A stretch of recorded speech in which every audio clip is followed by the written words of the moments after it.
Gold, trusted gold buyers. మీరు తాకట్టు పెట్టిన బంగారాన్ని విడిపించి ఈ రోజు ఉన్న మార్కెట్ ధరకు కొనబడను.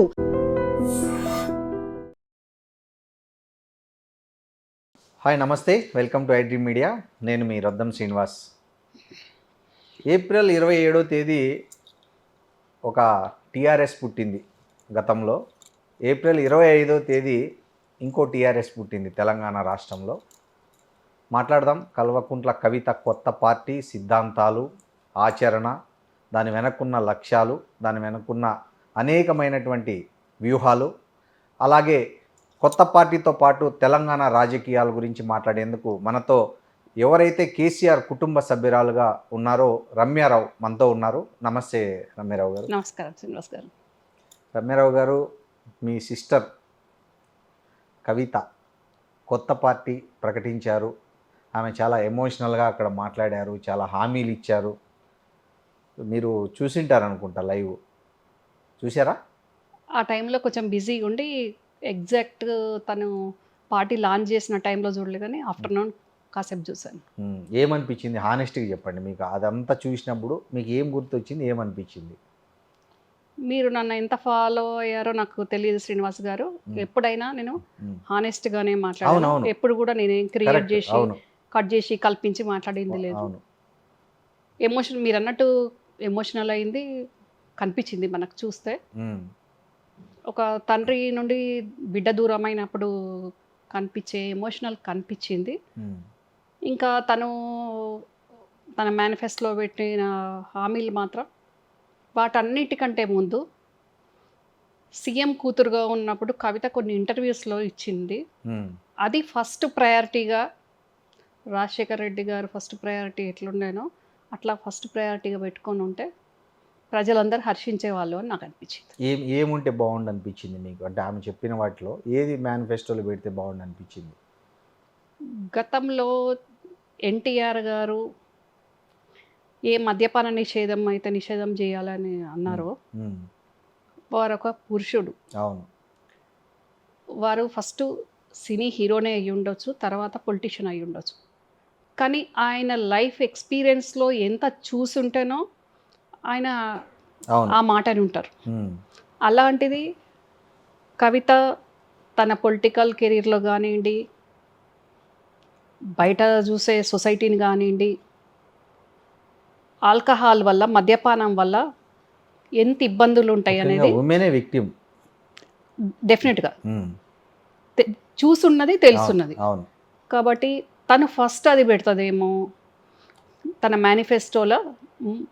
ఫస్ట్ అంశం కాదు, ఒక అతి ముఖ్యమైన అంశంగా అది పెడుతుందేమో అని నేను గెస్ చేశాను. కానీ అది జరగలేదు, బాధ అనిపించింది.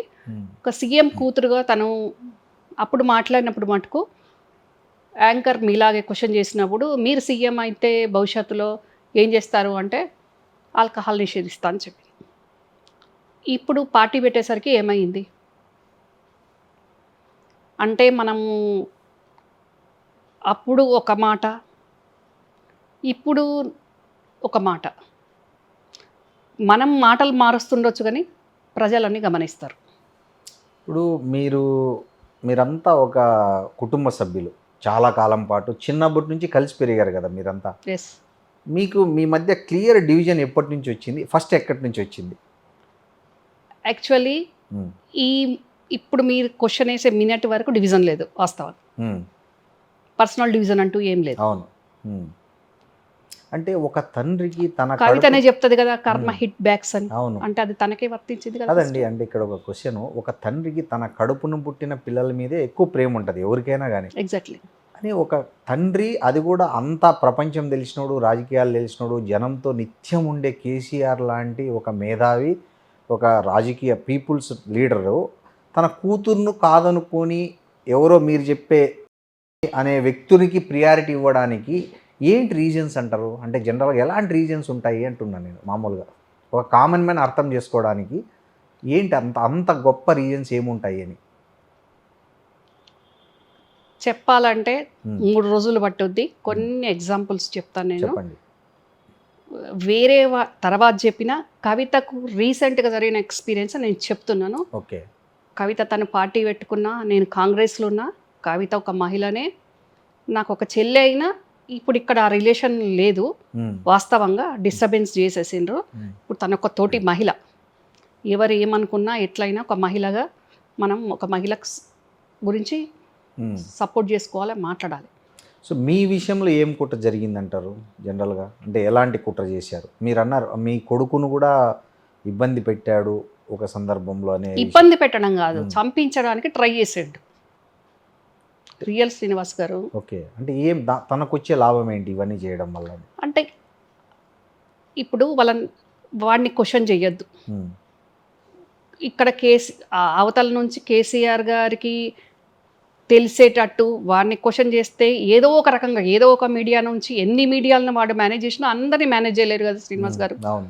కేసీఆర్ గారికి ఏదో ఒక రూపంలో తెలియొద్దు, క్వశ్చన్ చేసే వ్యక్తులు ఉండొద్దు అనే దాంట్లో ఆ రకంగా ప్లాన్ చేసిండ్రు. మొట్టమొదటగా నేను బయటకు వచ్చేటట్టు చేసిండ్రు. ఎందుకు అని అంటే ఫస్ట్ ఉద్యమ జెండా మోసి, ఉద్యమ జెండా మా ఇంటి మీద పెట్టుకొని, మా కారు మీద పెట్టుకొని, మమ్మల్ని ఒక పిచ్చోళ్ళలాగా రోడ్డు మీద పిచ్చోళ్ళు బట్టలు చింపుకొని పోతుంటే చూసి ఎట్లా నవ్వుతారో, మేము మా ఇంటి మీద కరీంనగర్లో జెండా పెట్టిన రోజు, మా కారుకు జెండా పెట్టుకున్న రోజు, ఆ జెండా మేము గర్వంగా పట్టుకొని తిరిగిన రోజు నవ్విన వాళ్ళు అయినా కూడా మన ఇంటి పార్టీ, మన బాబాయ్ పెట్టిన పార్టీ అనుకొని అనుకొని పనిచేసినాం, బిజినెస్లో వదులుకున్నాం. అన్ని విధాల చిన్న పిల్లలు, నా పిల్లలు, ఇప్పుడు నా కొడుకు రితీష్ కాంగ్రెస్లో NSCI స్టేట్ వైస్ ప్రెసిడెంట్. ఆ రితీష్ చిన్న పిల్లోడు ఉన్నప్పుడు, ఇంకో చిన్న బాబు నేను సంకలేసుకునే టైంలో ఉన్నప్పుడు హస్బెండ్ మొత్తం బిజినెస్ వదిలేసి కరీంనగర్లో తను ఒక కేసీఆర్ గారికి చీఫ్ ఎలక్షన్ ఏజెంట్గా, MP ఇన్ఛార్జ్గా, మీడియా ఇన్ఛార్జ్గా, స్టేట్ వైస్ ప్రెసిడెంట్గా ఇన్ని ఆయన టేకప్ చేసి కనీసం ఆఫీస్ పెట్టడానికి కూడా దిక్కులేని టైంలో మా సొంత పైసలతోటి మేము ఒక ఆఫీస్ పెట్టి, ఆ ఆఫీసును పగలగొట్టడానికి కాంగ్రెస్ వాళ్ళు వచ్చిండ్రు. ఆ కాలంలో వేరే వాళ్ళు కూడా వచ్చిండ్రు. అయినా కూడా ఒక పిరికడ్ మందితోటి కరీంనగర్లో జెండా గద్దెలు పగలగొట్టిన, ఆఫీస్ పగలగొట్టడానికి వచ్చిన అన్నిటిని తట్టుకొని సొంత పైసలతోటి బిజినెస్లు కూడా చూసుకోకుండా పార్టీని నడిపినాం. ఇంకా అప్పటి నుంచే 2006లో KTR కవిత ఇద్దరు ఎంటర్ అయ్యారు బై ఎలక్షన్లో. అప్పుడు ఇంకా ఈ శకుని సంతోష్ కరీంనగర్లో మాకున్న ఇమేజ్ కావచ్చు, కేసీఆర్ గారు 2004లో నా ఇంటి నుంచే ఎలక్షన్కి వెళ్ళారు, ఎంపీగా పోటీ చేసిండ్రు. ప్రతి ఒక్క మొన్న కాంగ్రెస్ నుంచి వెళ్ళిపోయిన జీవన్ రెడ్డి గారు కూడా నా ఇంటికి వచ్చిపోయారు ఆ ఎలక్షన్ టైంలో. అప్పుడు అలయన్స్ ఉండే కాంగ్రెస్ TRS. ఆ టైంలో ఇప్పుడు చనిపోయిన పెద్దలు MSR గారు కానీ, జీవన్ రెడ్డి గారు, ప్రతి ఒక్క లీడర్ మా ఇంటికి వచ్చిపోయినరు. అప్పుడు నిత్య కళ్యాణం పచ్చతోరణం అన్నట్టు రోజుకు మీడియా వాళ్ళు, బయట వాళ్ళు కలిసి రోజుకు 500 మందికి రోజు ఫుడ్ అరేంజ్ చేసేవాళ్ళం. మేము పడుకునేసరికి మార్నింగ్ 4 అయ్యేది. మళ్ళీ 6 ఒక 2 గంటలు కూడా మేము పడుకున్న దాఖలా లేదు శ్రీనివాస్ గారు. ఆ రకంగా మన పార్టీ, మన బాబాయి ఒక చెట్టుకు ఎదిగితే ఆ చెట్టు కింద అందరం చల్లగా ఉండొచ్చు అనుకొని ఆ రకంగా అన్నీ వదిలేసుకొని పనిచేసినాం, ఆ సర్వీస్ చేసినాం, సాక్రిఫైస్ చేసినాం. అట్లాంటి మమ్మల్ని అసలు 2004లో కంప్లీట్గా నా ఇంటి నుంచే ఎలక్షన్ అంతా వెళ్ళిండ్రు కేసీఆర్. ఇంకా కేసీఆర్ గారికి నా మీద ఉన్న ప్రేమ, వాస్తవంగా కూడా నన్ను పెద్ద కూతురులాగా ఆయన చూసుకునేది. అంత ఎప్పుడు కానీ నాన్న కానీ బాబాయ్ కానీ, నాన్న కవితను వేరనుకోలేదు, కేసీఆర్ బాబాయ్ నన్ను వేరనుకోలేదు. అంత నీ బిడ్డ నా బిడ్డ అనే తేడా లేకుండా అంత మంచిగా ఉండేవాళ్ళము. ఇంకా 2004లో మేము చేసిన సర్వీస్ కానీ, మాకు బయట ఉన్న ఇమేజ్ కానీ అదంతా చూసి శకుని సంతోష్ డైజెస్ట్ చేసుకోలేక, హరీష్ వాళ్ళ పేరెంట్స్ కూడా కరీంనగర్లో ఉండేది అప్పుడు. అక్కడ వాళ్ళ ఇంటికి వెళ్ళనీయకుండా, కేసీఆర్ గారిని నా ఇంటికి రానియకుండా మధ్యలో వేరే ఇల్లు చూసేసి కేసీఆర్ గారికి మాకు దూరం పెంచడం స్టార్ట్ చేసిండు. 2006 బై ఎలక్షన్స్లో డూ ఆర్ డై అన్న పరిస్థితిలో అప్పుడు చాలా సీరియస్గా ఉండే సిచ్యువేషన్. ఆ టైంలో కవిత, KTR ఎంటర్ అయ్యారు. యాక్చువల్గా KTR వచ్చాడు కరీంనగర్, కానీ సీరియస్గా గడవడానికి కూడా పాలిటిక్స్ సిస్టమ్ లేకుండా ఫస్ట్ KTRకి. కానీ ఒక బలవంతంగా మేము యాక్టివ్గా ఉన్నాం, హరీష్ యాక్టివ్ ఉన్నాడు అన్న దాంట్లో బలవంతంగా కేటీఆర్కు రుద్దిండ్రు పాలిటిక్స్. కవిత మటుకు తనకు తన ఇంట్రెస్ట్గా యాక్టివ్గా వచ్చింది. తనకి ఇంట్రెస్ట్ ఉంది, నాన్న గెలవాలి అనేది ఒకటి న్యాచురల్ కదా, ఎవరికైనా గెలవాలనేది వచ్చింది. వచ్చి ఇంటికి వచ్చేసి అక్క మనం డైలీ వెళ్ళాలి క్యాంపెయిన్ కంటే, అవసరం లేదు చాలా బాగుంది మనకు గ్రౌండ్లో, డెఫినెట్గా మనం గెలుస్తున్నాం, నో డౌట్, ఎవరు అడిగినా 2 lakhs తోటి గెలుస్తున్నారు అంటున్నారు, అవసరం లేదు మనం వెళ్ళాల్సింది అని హస్బెండ్ అడిగితే హస్బెండ్ కూడా వద్దు మీరు బాగుంది బయట మేమందరం తిరుగుతున్నాం కదా అవసరం లేదు అని అన్నా, కానీ కవిత లేదు లేదు వెళ్ళాలి అన్నది. అన్నాక సరే అని అప్పుడు ఇద్దరం కలిసి మార్నింగ్ 8:30కి మా పిల్లలు చిన్నవాళ్ళు, పిల్లల్ని స్కూల్కి పంపేసి 8:30కి ఇద్దరం అన్ని విలేజెస్లోకి వెళ్ళిపోయే వాళ్ళం. కవిత నేను ఒకటే కార్లో వెళ్ళేవాళ్ళం. మళ్ళీ నైట్ 10:30, 11:30కి ఇంటికి వచ్చేవాళ్ళం. అట్లా వర్క్ చేసినాము. ఎక్కడికి వెళ్ళినా అసలు కవిత అంటే ఎవరో తెలియదండి అప్పుడు. కరీంనగర్లో ఏ డాక్టర్ ఇంటికి వెళ్ళినా, ఏ లాయర్ ఇంటికి వెళ్ళినా నేను వెళ్ళి మా చెల్లె మా కవిత మా అంటే వాళ్ళకి అర్థం కాకపోయింది మా చెల్లె మా కవిత అంటే. అప్పుడు మా బాబాయ్ కూతురు అని అన్నాక ఓకే అని అన్నాక ఇట్లా మా డాడీ కోటేయండి గెలిపియాలి అన్నాక అప్పుడు వాళ్ళందరూ అనేది మీ అక్క బాగున్నాక మీరు ఎందుకు తిరుగుతున్నారు, అసలు తిరగాల్సిన అవసరమే లేదు కదా, కేసీఆర్ గారు కంపల్సరీ 2 lakhs మెజార్టీతో గెలుస్తారు. తర్వాత ఇంటికి వచ్చాక కవిత అనేది నాతోటి మీకు ఎంత పిఆర్ ఉంది అక్క, అసలు ఎక్కడ చూసినా కానీ మీ పేరే వినిపిస్తుంది, ఎంత పిఆర్ ఉంది మీకు అని కవిత హ్యాపీ ఫీల్ అయింది, వండర్ అయింది కవితకి. తర్వాత నైట్ మేము ఎప్పుడు ప్రచారం చేసుకొని వచ్చినా కానీ మేము ఇంటికి వచ్చేసరికి లేట్ అవుతుంది, మా హస్బెండ్ కూడా ఇంటికి వచ్చేసరికి లేట్ అవుతుంది కాబట్టి పిల్లలు వచ్చాక పిల్లల్ని ఒక మనిషితోటి ఈ శకుని సంతోష్ ఇంట్లో శోభమ్మ ఉండేది, పిల్లల్ని అప్పుడప్పుడు మా అత్తగారి దగ్గర ఉంచేది, లేదంటే ఇక్కడ శకుని సంతోష్ ఇంటికి అక్కడికి రమ్మనేది, అక్కడ నుంచి నేను తీసుకెళ్ళిపోతాను. ఇద్దరం కవిత నేను అక్కడికి వెళ్ళేది. వెళ్ళాక ఆ బయట జరిగింది వాళ్ళ అమ్మకు చెప్తుంది కవిత శోభమ్మకి, మమ్మీ అసలు ఎక్కడికి వెళ్ళినా కానీ అక్క బావ పేరే చెప్తున్నారు, వీళ్ళకి బాగా మంచి మెయింటైన్ చేస్తున్నారు, వీళ్ళకి చాలా పిఆర్ ఉంది, ఇట్లా చాలా ఉంది అని, అంటే జెలసీగా చెప్పలేదు, పాజిటివ్గా మంచి ఉద్దేశంతో చెప్పింది కవిత. ఆ చెప్పడం విన్నప్పుడు ఈమెమి రెస్పాండ్ అవ్వలేదు, శోభమ్మ సీరియస్గా తీసుకోలేదు, హ్యాపీగా తీసుకోలేదు, నార్మల్గా విని వదిలేసింది. ఆ వినడము శకుని సంతోష్ వాళ్ళ అమ్మ విన్నదండి. విని అప్పటి నుంచి వీళ్ళని ఇంకా కట్ చేయాలనేది డిసైడ్ అయిపోయి గేమ్ ప్లే స్టార్ట్ చేసింది. ఇంకా అట్లా మెల్లమెల్లగా ఆ ఎలక్షన్ తర్వాత ఇంకా స్టార్ట్ అయిపోయింది. దూరం పెంచుతూ వచ్చారు, ఇబ్బందులు చేయడము, ఈ శకుని సంతోష్ అట్లా చేయడం పెట్టాడు. కొంచెం నాకు చాలా సెల్ఫ్ రెస్పెక్ట్ ఎక్కువ నాకు, సో నేను అట్లాంటి నేను తట్టుకోవడం నాతోటి కాదు. ఈ మీరు విక్టిమ్ అయ్యారు కదా, మీ తరఫున కవిత గారు కానీ కేటీఆర్ గారు కానీ ఎప్పుడు కూడా కేసీఆర్తో ఈ విషయాల మీద చర్చ కానీ మీ తరఫున మాట్లాడడం కానీ జరిగిందా? యాక్చువల్లీ డైరెక్ట్ ఒకప్పుడు కవిత కేటీఆర్ వాళ్ళు వెళ్ళి డైరెక్ట్ కేసీఆర్ గారు బాబాయ్ తోటి మాట్లాడే పరిస్థితి ఉండకపోవు. కవిత కేటీఆర్ ఎవరైనా మా హస్బెండ్ బావా మాకు ఇది ఉంది నాన్నతో చెప్పండి అని మా హస్బెండ్ తోటి అడిగించుకునేవాళ్ళు. నేను మాత్రం డైరెక్ట్ కేసీఆర్ గారి దగ్గరికి వెళ్ళి ఆయన పేపర్ చదివే టైంలో వెళ్తే ఊరుకోరు, ఎంతటి వాళ్ళు ఉన్నా తిడతారు. ఆయన పేపర్ చదివే టైంలో ఎవరు వెళ్ళొద్దు, ఆయన బెల్లు నొక్కితే వెళ్ళి ఒక 5 టీలో 3 టీలో ఆయన ఎన్ని టీలు తాగితే అన్ని టీలు ఇచ్చి సైలెంట్గా రావాలి అంతే. ఆ పేపర్స్ అన్నీ ఆయన చదివేంతసేపు ఎవరు కూడా డిస్టర్బ్ చేయడానికి సాహసం చేయరు. ఆ టైంలో ఎవరు వెళ్ళం ఆయన రూమ్లోకి. ఇంకా ఆ తర్వాత నేను ఏదన్నా చెప్పాలనుకున్నప్పుడు చూసుకొని వెళ్ళి చెప్పేదాన్ని. ఇంకా వేరే ఎవరు వెళ్ళినా కొన్నిసార్లు ఆయన మూడుని బట్టి వెళ్ళేవారు, లేదంటే ఇట్లా అని అంటే ఆగిపోవాల్సింది అంతే. అట్లా ఉంటుండే సిచ్యువేషన్. కవిత కేటీఆర్ చాలా క్లోజ్ ఉండేది హస్బెండ్ తోటి కూడా, బావ అని హస్బెండ్ తోటి అడిగించుకునేది వాళ్ళు ఏదన్నా ఉంటే. డైరెక్ట్ ఎవరు కానీ డైరెక్ట్ పోయి అడిగేది ఉండకపోతుండే.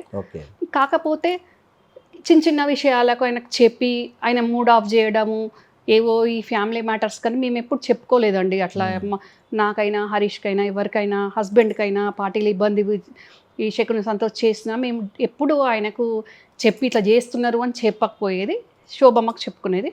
మెయిన్గా ఇక్కడ ఇంకొక విషయం ఏం జరిగింది శ్రీనివాస్ గారు అంటే 2009లో చిరంజీవి గారు ప్రజారాజ్యం పార్టీ పెట్టే ముందు నాగబాబు గారు గోదావరి కని వెళ్ళారు, ఇంకేదో ఊరికెళ్ళి గోదావరి కని వెళ్ళారు. రిటర్న్లో హైదరాబాద్ వచ్చే ముందు కరీంనగర్లో ఆగుతాము అని అంటే మా బ్రదర్ వాళ్ళ దగ్గర ఉండేది కాబట్టి, సో మధ్యలో ఎక్కడన్నా ఆగాలి అని అన్నారంట. నా ఇల్లు ఉందని నాగబాబు రెస్ట్ తీసుకుంటారు కదా అనేసరికి సిస్టర్ ఇల్లు ఉంది అని అంటే, ఇంతమంది ఉన్నాము, ఇంత కాన్వాయ్ ఉంది, సిస్టర్ ఇల్లు అంత పెద్దగా ఉందా అంటే ఉండొచ్చు అనేసరికి వచ్చారు వాళ్ళు. వస్తాము మరి అని అంటే ఓకే నో ఇష్యూ అని అన్నాము. డిన్నర్ అరేంజ్ చేసాము ఒక 300-400 మెంబర్స్కి. నాగబాబు గారు 7-7:30 అరౌండ్ ఆ టైంకి వచ్చారు. కాన్వాయ్ అంత వచ్చేసింది. ఉన్నారు. రాగానే చాలామంది మీడియా వచ్చారు. అప్పుడు చిరంజీవి గారు అంటే ఎట్లుందండి, నాగబాబు గారు వాళ్ళ పార్టీ, చిరంజీవి గారు పార్టీ పెడుతున్నారు, నాగబాబు గారు మన ఇంటికి వస్తున్నారు, మొత్తం కేసీఆర్ గారు మన ఇంట్లో ఉంటారు అనేసరికి మీడియా కూడా ఎంత ఇంట్రెస్టింగ్ ఉంటుంది. అందరు వచ్చారు. బయట అసలు ఇంకా ఎట్లా అంటే అదొక జనజాతర అయిపోయింది. ఆ రకంగా ఎంత డోర్స్ పెట్టినా ఎట్లా పెట్టినా కంట్రోల్ కాకుండా ఆ రకంగా ఫుల్గా ఉండే పబ్లిక్ వచ్చారు. ఆయన వచ్చాక కాఫీ తాగుతానని అడిగితే కాఫీ చేసి ఇచ్చాము. డిన్నర్ అరేంజ్ చేసాము. ఆయన ఫ్రెష్ అవుతా అంటే ఓకే అవ్వండి అన్నాము. ఈ లోపల ఆయన ఫ్రెష్ అవుతున్నారు. మీడియాలో బ్రేకింగ్స్, స్క్రోలింగ్స్, కేసీఆర్ అల్లుడింట, కేసీఆర్ కూతురు ఇంట్లో నాగబాబు గారు ప్రజారాజ్యం పెట్టబోతుంటూ ఇక్కడ వచ్చున్నారు అనేది చాలా వైరల్ బ్రేకింగ్ న్యూస్ అవుతా ఉన్నది. నాగబాబు గారేమో ఫ్రెష్ అవుతాను లోపల ఉన్నారు. ఈ లోపల ఆయనకు అశ్విని దత్ గారు కాల్ చేశారంట.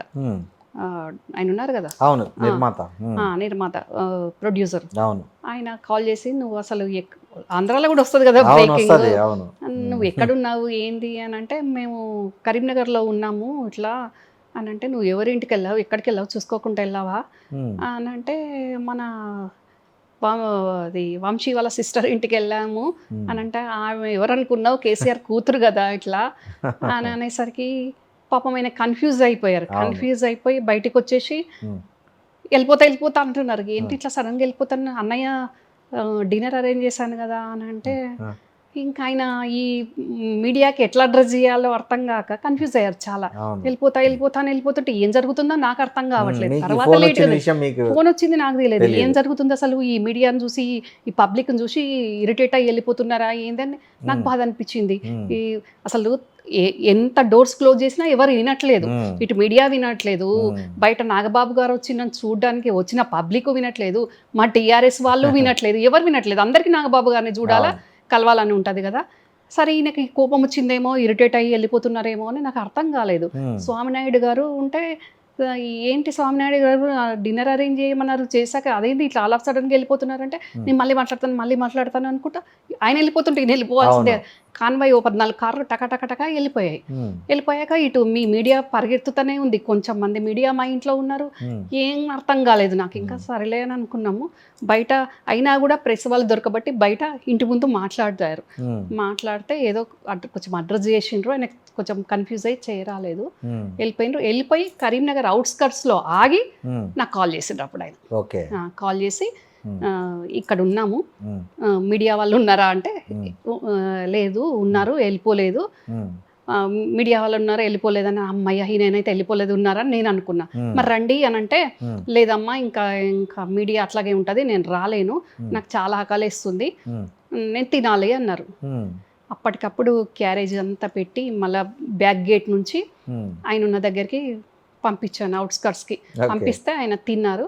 తిన్నాక ఇంకా 12 o'clock వరకు వెయిట్ చేసినా ఈ మీడియా పోవట్లేదని ఇంకా హైదరాబాద్ వచ్చేసిండ్రు. స్వామినాయుడు వాళ్ళు అటు పంపించేసి 12 o'clockకి స్వామినాయుడు వాళ్ళ టీం అందరు వచ్చి మన ఇంటికి వచ్చి మళ్ళీ వాళ్ళందరూ మంచిగా తిన్నారు, చేశారు. నెక్స్ట్ డే మార్నింగ్ నాకు చిరంజీవి గారు కాల్ చేసిండ్రు. అరౌండ్ మార్నింగ్ 11 o'clockకి చిరంజీవి గారు కాల్ చేస్తే మాట్లాడి నాగబాబు గారు చేసి, అమ్మా అన్నయ్య మాట్లాడతారంట అని అన్నారు. అన్నాక సరే అన్నాక, నేను చిరంజీవిని మాట్లాడుతున్నా అమ్మ అంటే, నమస్తే అన్నయ్య అన్నాక, సారీ చెల్లమ్మ అంటే, మీరెందుకు సారీ చెప్తున్నారంటే, అంతా పిలిచి అంత మంచి భోజనం పెడితే వీడు తినకుండా అట్లా మీడియాకి అడ్రస్ చేయక కన్ఫ్యూజ్ అయ్యి వచ్చేసిండు, ఏమనుకోకమ్మా అని ఆయన అపాలజీ చెప్పారు. లేదంటే అట్లాంటిది ఏం లేదు అని అన్నాను. అది జరిగింది. ఆ టైంలో ఈ శకుని సంతోష్ ఇమీడియట్గా కన్ఫ్యూజ్ అయ్యేమో నాగబాబు గారు వెళ్ళిపోయింది. మీడియా ఇమీడియట్ గా మీ దాంట్లో కూడా కొందరు ఆ, చెప్తారు కదా వాళ్ళకి, అవునవును ఇక్కడికి చెప్తారు. నాగబాబు గారు వచ్చిండ్రు, ఇక్కడికి వీళ్ళు పిఆర్పీలోకి వెళ్ళిపోతారు వెళ్ళిపోతున్నారు అని చెప్తారు కదా. ఈయన వెళ్ళిపోయినరు, అయ్యో ఇంత నేను అరేంజ్మెంట్ చేస్తే అని నేను అనుకుంటుంటే, వీడు నాకు అదే 9 o'clockకి ఫోన్ చేసి ఆయన వెళ్ళిపోయాక 1 hourకి ఫోన్ చేసి ఏం అడుగుతాడండి అంటే, ఎంత బాధ అనిపించే అంశము, ఎంతకు మాట్లాడుకున్నారు అని అడిగాడు. అంటే ప్యాకేజ్ ఏం మాట్లాడుతున్నావురా అని నేను అడిగాను. మరి వచ్చిండ్రు కదా అక్క, నాగబాబు వాళ్ళు వచ్చిండ్రు కదా, ఎంత ఇస్తామన్నారు, ఎంతకు మాట్లాడుకున్నాం, ఎదురు ఉంటే ఏది తీసుకొట్టేదన్న నాకు తెలియదు నిజంగా శ్రీనివాస్ గారు అంత మాట అన్నాడు. చాలా బాధ అనిపించింది, చాలా అంటే చాలా బాధ అనిపించింది. అరే ఒక మనిషి అతిథి మన ఇంటికి వస్తే ఇంత భోజనం పెట్టినందుకు నేను పోవాలనుకుంటే నాకు ఏ పార్టీ ఇవ్వదా అండి? మీరు అప్పుడు పిఆర్పీలో పోవాలనుకుంటే అప్పుడు నాకు కాంగ్రెస్ అయినా ఇచ్చేది, వాళ్ళైనా ఇస్తారు. అంటే భోజనం పెట్టినంత మాత్రాన అంత అమ్ముడు పోయినరా అని అంటే, మా సర్వీసు మా సాక్రిఫైస్కు అదా అనండి విలువ. ఆ రకంగా చేసి ఇంకా కేసీఆర్ గారికి ఏం చెప్పిండో, ఏమైందో ఏందో ఏం తెలియదు. అది జరిగిందండి. అక్కడ నుంచి స్టార్ట్ అయింది. సో మీరు బాగా క్లోజ్గా ఉన్నప్పుడైనా అక్క చెల్లెళ్ళు పైన కింద ఇల్లు అనుకున్నారు ఇక్కడ? ఎక్కడంటారు? ఇక్కడ ఈ ఇల్లు నందినగర్ ఇల్లు. శ్రీనివాస్ గారు మేము కొట్లాడుకుంది ఎప్పుడు లేదు వాస్తవం. అదే అంటే నేను అనేది మామూలుగా ఇప్పుడు అక్క చెల్లెలు ఏంటంటే కొంచెం కంఫర్ట్ ఫీల్ అవుతారు కదా ఒక దగ్గర ఉంటే అని, అట్లా ఉద్దేశం? నో అట్లాంటిది ఏం లేదు. యాక్చువల్లీ నేను చిన్నప్పటి నుంచి చదువుకుందైనా కరీంనగరే, మధ్యలో నేను ఇంటర్ సిద్దిపేటలో చేశాను, తర్వాత హైదరాబాద్లో చదువుకున్నాను. నాకు మళ్ళీ మ్యారేజ్ అయ్యి నేను ఉన్నది కూడా కరీంనగరే. నాకు యాక్చువల్లీ కరీంనగర్ అంటేనే ఇష్టం, ఎందుకో అట్లా అనుకోకుండా హైదరాబాద్కు, అంటే ఇప్పుడు కూడా మేము కరీంనగర్ హైదరాబాద్ తిరుగుతున్నాము. హైదరాబాద్కి వచ్చాక నేను ఫస్ట్ అల్వాల్లో ఉన్నాను. ఆ తర్వాత మా చిన్న అబ్బాయి MBA చదువుతా అన్న టైంలో ఆయనకి ఇక్ఫైలో సీట్ వస్తే ట్రావెల్ చేయడం కష్టమవుతుంది అన్న దాంట్లో మేము ఈ సైడ్ వెతుకుతుంటే బ్రోకర్ ఇల్లు చూపించాడు. ఫస్ట్ నేను 3rd floorలో రెంట్కున్నాను అండి. Actually 3rd floorలో రెంట్కున్నాను. 2nd floorలో కవితది రెసిడెన్స్ అయితే ఇప్పుడు ఆఫీసు. తర్వాత 1st floorలో నమస్తే తెలంగాణ రాజం గారి బ్రదర్ అమ్ముతుంటే నేను తీసుకున్నానండి. ఇది ఇప్పుడు డైరెక్ట్ ఆయన కూడా మాకేమి ఇవ్వలేదు. ఇది ఆయన అమ్ముతున్నారని తెలిసి కవిత అడిగింది, నేను అడిగిన. వాళ్ళిద్దరికి తప్ప ఎవరికైనా అమ్ముకుంటా అన్నారు ఆయన. మళ్ళీ వేరే వాళ్ళ కొనిపించి అక్కడ నుంచి మేము కొనుక్కోవాల్సి వచ్చిందండి. డబుల్ రిజిస్ట్రేషన్స్ అట్లా జరిగింది. అట్లా నేను కొనుక్కున్నాను దీన్ని. అది ఇంకొకటి ఇక్కడ ఒక విషయం కూడా చెప్పాలి, క్లారిటీ. మేము కేసీఆర్ గారే కావాలని ఇక్కడ మా ఇద్దరు నుంచిండ్రో, లేకుంటే మేమే ఇద్దరం కావాలని అక్క చెల్లెలం ఇక్కడ ఉన్నామేమో అని మీరు అనుకుంటారు. ఇందులో కూడా చాలా పెద్ద విషయం ఉంది, ప్రజలకు కూడా తెలియాలి. ఎందుకంటే ప్రజలకు కూడా డౌట్, నేను ఎంత సిన్సియర్గా ఎంత క్లారిటీగా ఉన్నా కానీ ఇంకా ఇట్లా క్లారిఫికేషన్స్ ఇచ్చుకోవాల్సిన పరిస్థితి వస్తుంది. నేను పైన రెంట్కున్న సమయంలోనే నేను కాంగ్రెస్ కదా, అప్పుడు కవిత టీఆర్ఎస్లో ఉంది, సీఎం కూతురు కదా.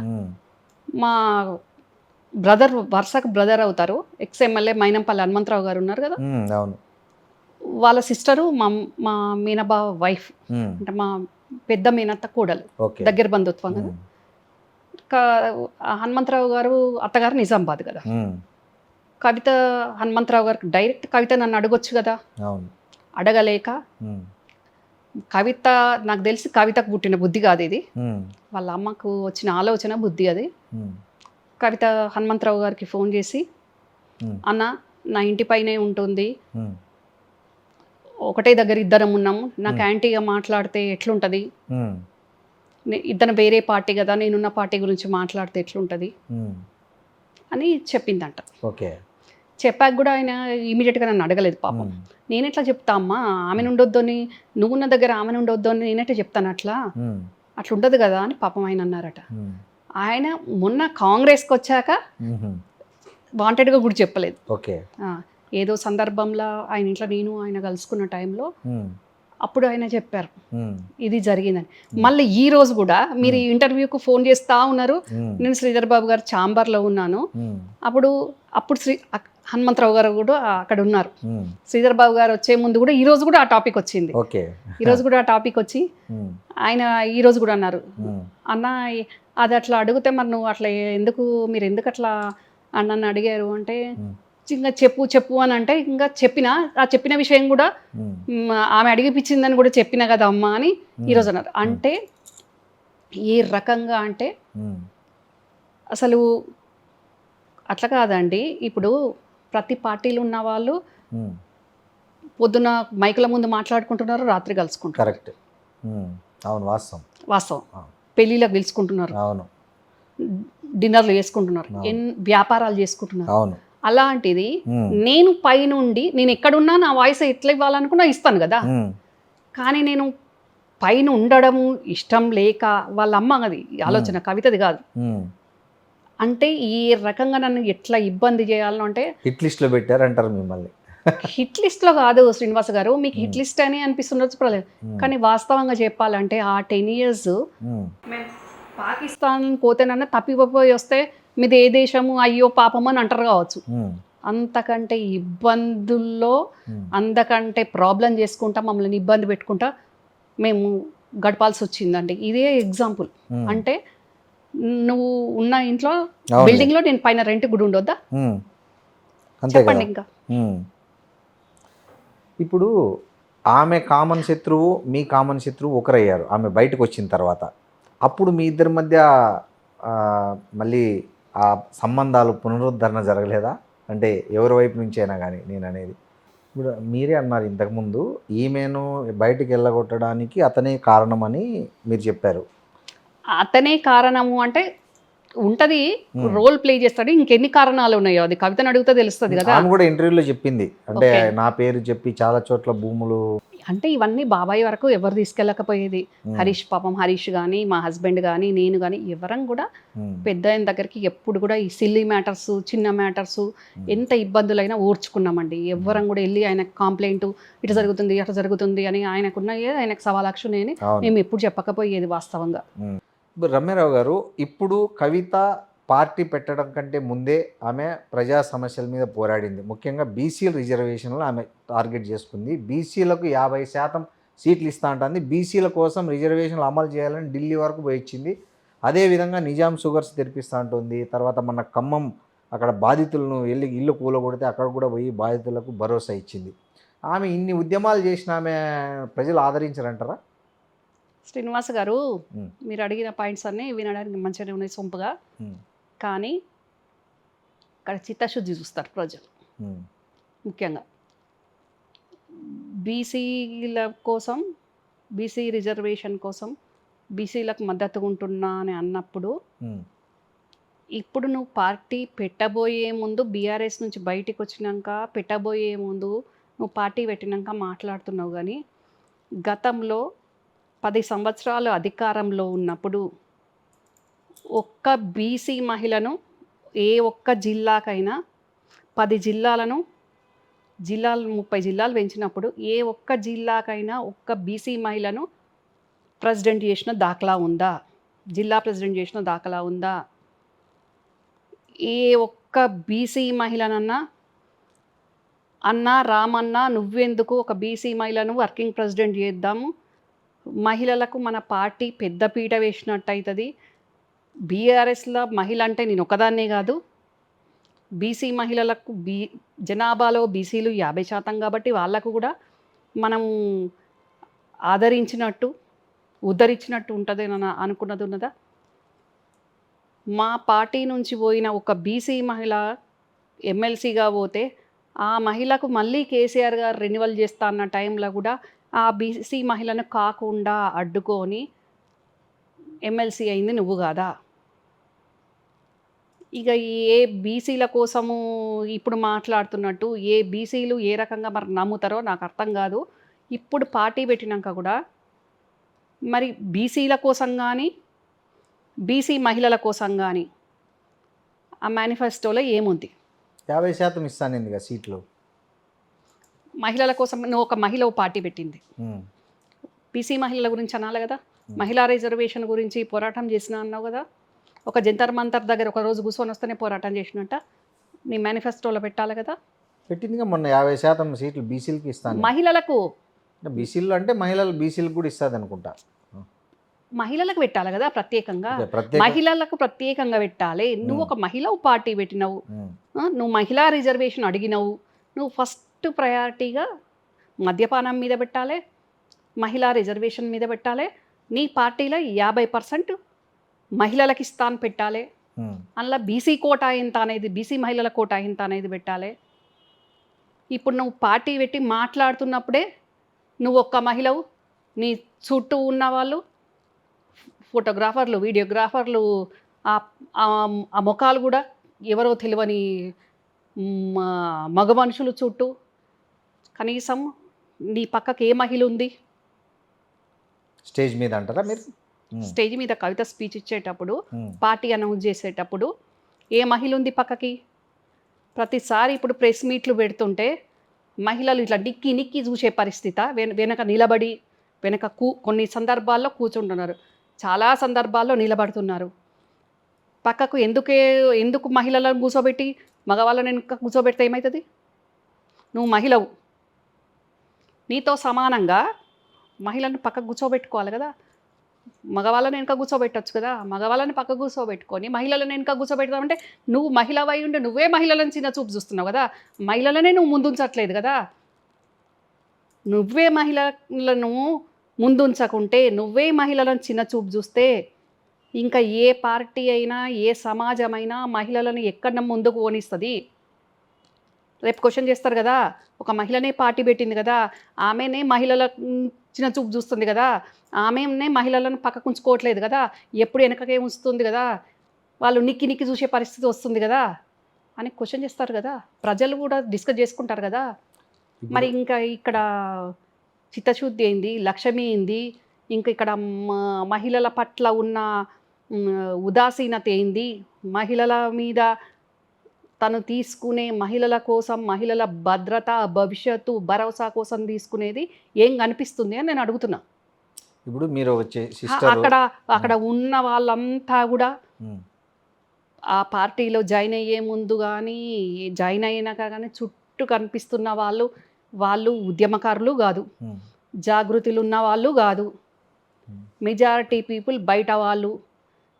చాలామంది, కొన్ని ముఖాలు నాకు తెలిసినవి అయితే మర్డర్లు చేసిన వాళ్ళు, రౌడీ షీటర్లు, అలాంటి వాళ్ళకు బదులు మహిళలను, నీ పార్టీలో పనిచేస్తున్న జాగృతిలో పనిచేస్తున్న మహిళలతో పాటు, జాగృతిలో పనిచేయకున్నా నీ పార్టీకు నువ్వు పార్టీ పెడుతున్నావని అభిమానంతో వచ్చే మహిళలను ఆ డయాస్ మీద కూర్చోబెట్టుకుంటే ఏమయ్యేది? మీరు ఒక సిస్టర్ కదా, మీ సిస్టర్ కాబట్టి ఆమెకి తెలుసో తెలియదో, కొంచెం అనుభవం లేదు, మీరు ఒక లేఖ రాయొచ్చు కదా ఆమె ఏమేమి చేస్తే బాగుంటుందని. మీరు ఎందుకు చేయకూడదు ఆ ప్రయత్నము? మీకు ఏమేమి ఆమె పార్టీలో లోపాలు కనిపిస్తున్నాయో, ఈ లోపాలు ఉన్నాయి, దీన్ని ఇలా సరిదిద్దుకొని ఒక లేఖ రాయొచ్చు కదా మీరు, ఒక సిస్టర్గా, శ్రేయోభిలాషిగా, ఒక ఫ్యామిలీ మెంబర్గా. కన్న తండ్రి కేసీఆర్ ఎంతో అనుభవం ఉండి, ఎంతో మందితోటి, ఎంతో మందిని నయాన్నో భయాన్నో మెప్పించి ఒప్పించి తెలంగాణ వచ్చేటట్టు చేసిన ఆయన చెప్తేనే దిక్కు దివానా లేదు. ఇంకా నేను చెప్తే వినే పరిస్థితి ఉందా? పట్టించుకునే పరిస్థితి ఉందా? సో ఎవరి మాట వినరా ఆమె అయితే?